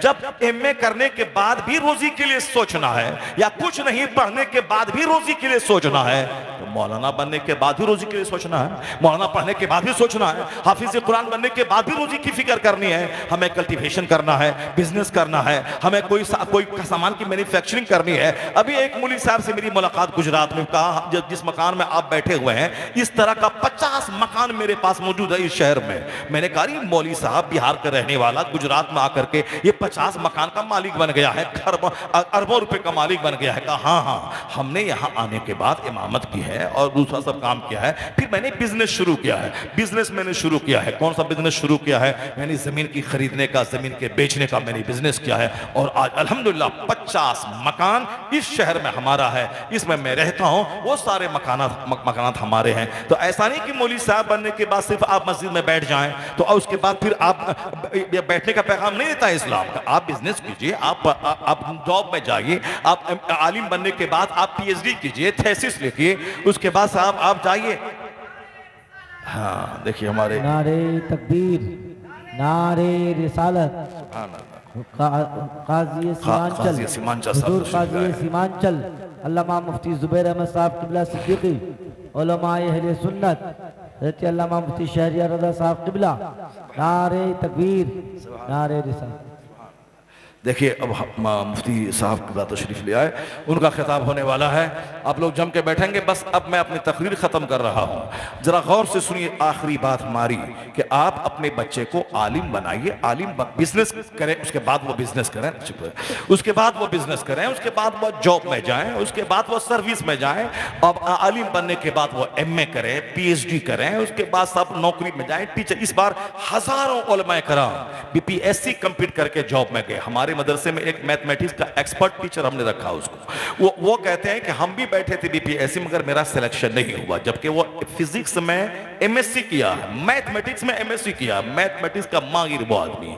हम उनको 15,000 रुपये महाना देते हैं ताकि 5 घंटा आके हमारे बच्चों को मैथ और साइंस और अंग्रेजी मदरसे में पढ़ा दें, वो चले जाए। मैंने उनसे पूछा कि आप जॉब में क्यों नहीं गए? आपके मोहल्ले का मदरसे का एक पढ़ा हुआ लड़का वो जॉब में चला गया, आप जॉब में क्यों नहीं गए? कहा कि चूंकि हमने मैथमेटिक्स में MSc किया है और इसमें हजारों लड़के थे और जिस बच्चे को जॉब हुआ वो बच्चे मदरसे का पढ़ा हुआ था, उन्होंने उर्दू की सीट पे दिया था, तो उर्दू की सीट पे वैकेंसी ज्यादा थी और ज्यादा लोगों को बहाल करना था, इसलिए सारे मदरसे के पढ़े हुए जिसने भी DLED किया था, BPSC एग्जाम दिया था, वह सबका सिलेक्शन हो गया। अब उनकी तनख्वाह 50,000 रुपये महाना है, 40,000 रुपये महाना। खुद मेरे मदरसे में एक हाफिज कारी मुनव्वर साहब थे, 10 साल मेरे मदरसे में शोबे हिफ्ज में पढ़ाया, 10 साल तक शोबे हिफ्ज में पढ़ाया, लेकिन अभी वो स्कूल के मास्टर बन गए, टीचर बन गए और अभी 40,000 45,000 रुपये महाना कमा रहे हैं। क्यों? अगर वो सिर्फ दरसगाह में पढ़ाते, उसके बाद मोबाइल चलाते रहते 3-4 घंटे तक, तो ये दिन नहीं देखने को मिलता। वो 5 घंटे बच्चों को पढ़ाते थे, सुबह और शाम 1-1 घंटा निगरानी भी करते थे, उसी में से टाइम निकालकर वो स्कूल की तैयारी भी करते थे। वो स्कूल से एग्जाम दिया, उन्होंने ग्रेजुएशन किया, उसके बाद उन्होंने DLED किया, BPSC में बैठा, रात दिन वो बच्चों को पढ़ाते थे। पढ़ाने के बाद अपना टाइम निकाल कर रात के 12 बजे 1 बजे तक वो पढ़ते थे और आज वो जॉब में गए और अल्हम्दुलिल्लाह 50 महीना कमा रहे हैं। तो आपको मेहनत करने से कौन रोका है? आपको जुस्तजू करने से कौन रोका है? आपको बिजनेस करने से कौन रोका है? मैं जब मदीना शरीफ में उस कराची के उस अरबपति को जब मैंने देखा, उसके तीनों बेटे हाफिज कुरान, मैं दंग रह गया कि हमारे लोग थोड़ा सा छोटा मोटा कारोबार करें तो वो अपने बेटों को मदरसे में पढ़ाना तौहीन समझते हैं, हाफिज बनाना तौहीन समझते हैं कि अरबपति का बेटा कैसे हाफिज बनेगा। जैसे हमारे इलाके में जो जमींदार है, 100 बीघा 200 बीघा जमीन है, वो अपने बच्चों को नहीं पढ़ाते मदरसे में। अगर कोई पढ़ाना भी चाहेगा तो समाज के लोग उसको घेर के जीने नहीं देंगे। अरे आपको क्या है, अब बच्चों को मदरसे में पढ़ा के फकीर बनाना चाहते हैं, मोहताज बनाना चाहते हैं, एक कल्चर है। मगर उस कराची का वो शख्स क्या बोला कि हम किसी मदरसे में नहीं हैं, हमारा बाप मदरसा नहीं खोला है, हमारा बहुत बड़ा कपड़े का कारोबार है और हमारे बाप ने हमें तीनों भाइयों को हाफिज कुरान बनाया है। 10 दिन अपने घर में सुनते हैं तरावी और फिर यहाँ आते हैं मदीना शरीफ में, एक खत्म कुरान यहाँ करते हैं, ईद मनाते हैं, फिर वापस यहाँ से हम कराची जाते हैं। ऐसा नहीं कि दाढ़ी रखने के बाद तरक्की नहीं होगी, टोपी पहनने के बाद तरक्की नहीं होगी और दाढ़ी टोपी रखने वाला बैकवर्ड हो जाएगा, पसमानदा हो जाएगा। चूंकि हमारे इलाके की सोच यही है कि दाढ़ी विकास की राह में रुकावट है, टोपी विकास की राह में रुकावट है, पंजाबी पायजामा विकास की राह में रुकावट है। जरा दुनिया देखिए, अपने आलिमों से करीब रहिए, आलिमों की गुफ्तगू सुनिए, दुनिया के हालात का जायजा लीजिए, फिर अपनी जिंदगी में सुधार की कोशिश कीजिए, अपने आप को बदलिए, अपनी सोच बदलिए, अपना ट्रेंड बदलिए, अपना जीने का अंदाज बदलिए। फिर क्या होगा, दुनिया भी हाथ में आएगी और आखिरत भी हाथ में रहेगी। अब वो आखिरी बात मैं कहता हूँ, आर्नल्ड ट्वाइन भी, यूरोप का दानिश्वर, वो किताब लिखता है कि आज शराब पूरे वेस्ट को खोखला बना दिया है। यानी अमेरिका में एक बार शराब की पाबंदी लगी, शराब पे पाबंदी लगी, मगर चोर दरवाजे से इतना बड़ा कारोबार शराब की तस्करी होने लगी कि गवर्नमेंट को मजबूरन पाबंदी हटा के फिर ओपन शराब को करना पड़ा, ओपन। अब वहां फिर दोबारा पाबंदी नाफिज हुई, फिर उसके बाद इस कदर शराब की तस्करी शुरू हुई कि दोबारा गवर्नमेंट ने वहां से पाबंदी हटा ली। अमेरिका में, ब्रिटेन में, फ्रांस में आमतौर पर शराब पानी की तरह पी जाती है, आमतौर पर। वो आर्नल्ड ट्वाइन भी कहते हैं, 1000 डेवलपमेंट के बावजूद हम शराब रोक नहीं पाए, 1000 साइंटिफिक तरक्की के बावजूद, नस्ली इम्तियाज कहते हैं नस्ली इम्तियाज, यानी ये काला, ये गोरा, ये हाई खानदान का, ये गरीब खानदान का। अफ्रीका में हजारों लोग मारे जाते हैं ये नस्ली जंग में, हम बड़ा तुम छोटा, हम ऊंची जाति का तुम छोटी जाति का। ये अमेरिका में भी है, ये अफ्रीका में भी है, ये ब्रिटेन में भी है। कभी कभी अखबार पढ़ते होंगे, एक बंदा आया, उन्होंने अपने लाइसेंसी गन से खून दिया, 10 लोग मारे चले गए। क्यों? कहते हैं कि ये साहब स्वेत क्लास से आते थे या निचले दर्जे से आते थे, उन्होंने सारे गोरों को भून के मार दिया, गोरों को मार दिया। अफ्रीका में एक गोरा आया, कालों को मार दिया। बहुत खतरनाक जंग है। हिंदुस्तान में आज से 25 साल पहले आपने सुना होगा साहब, एक तरफ दलित होते थे, एक तरफ वो साहब वो ब्राह्मण और राजपूत समाज होते थे, उसका भी एक गैंग होता था। एक साहब माओवादी का गैंग होता था। ये उसके गांव में हमला किया, 100 आदमी को ज़बह कर दिया। वो उसे पे हमला किया, वो 500 को ज़बह कर दिया। जहां मैं 94 में इमामत करता था, पटना के पास जहानाबाद कुर्था में, उसके बाद वहां से 10 किलोमीटर दूरी पर राजपूतों का गांव था, ब्राह्मणों का गांव था।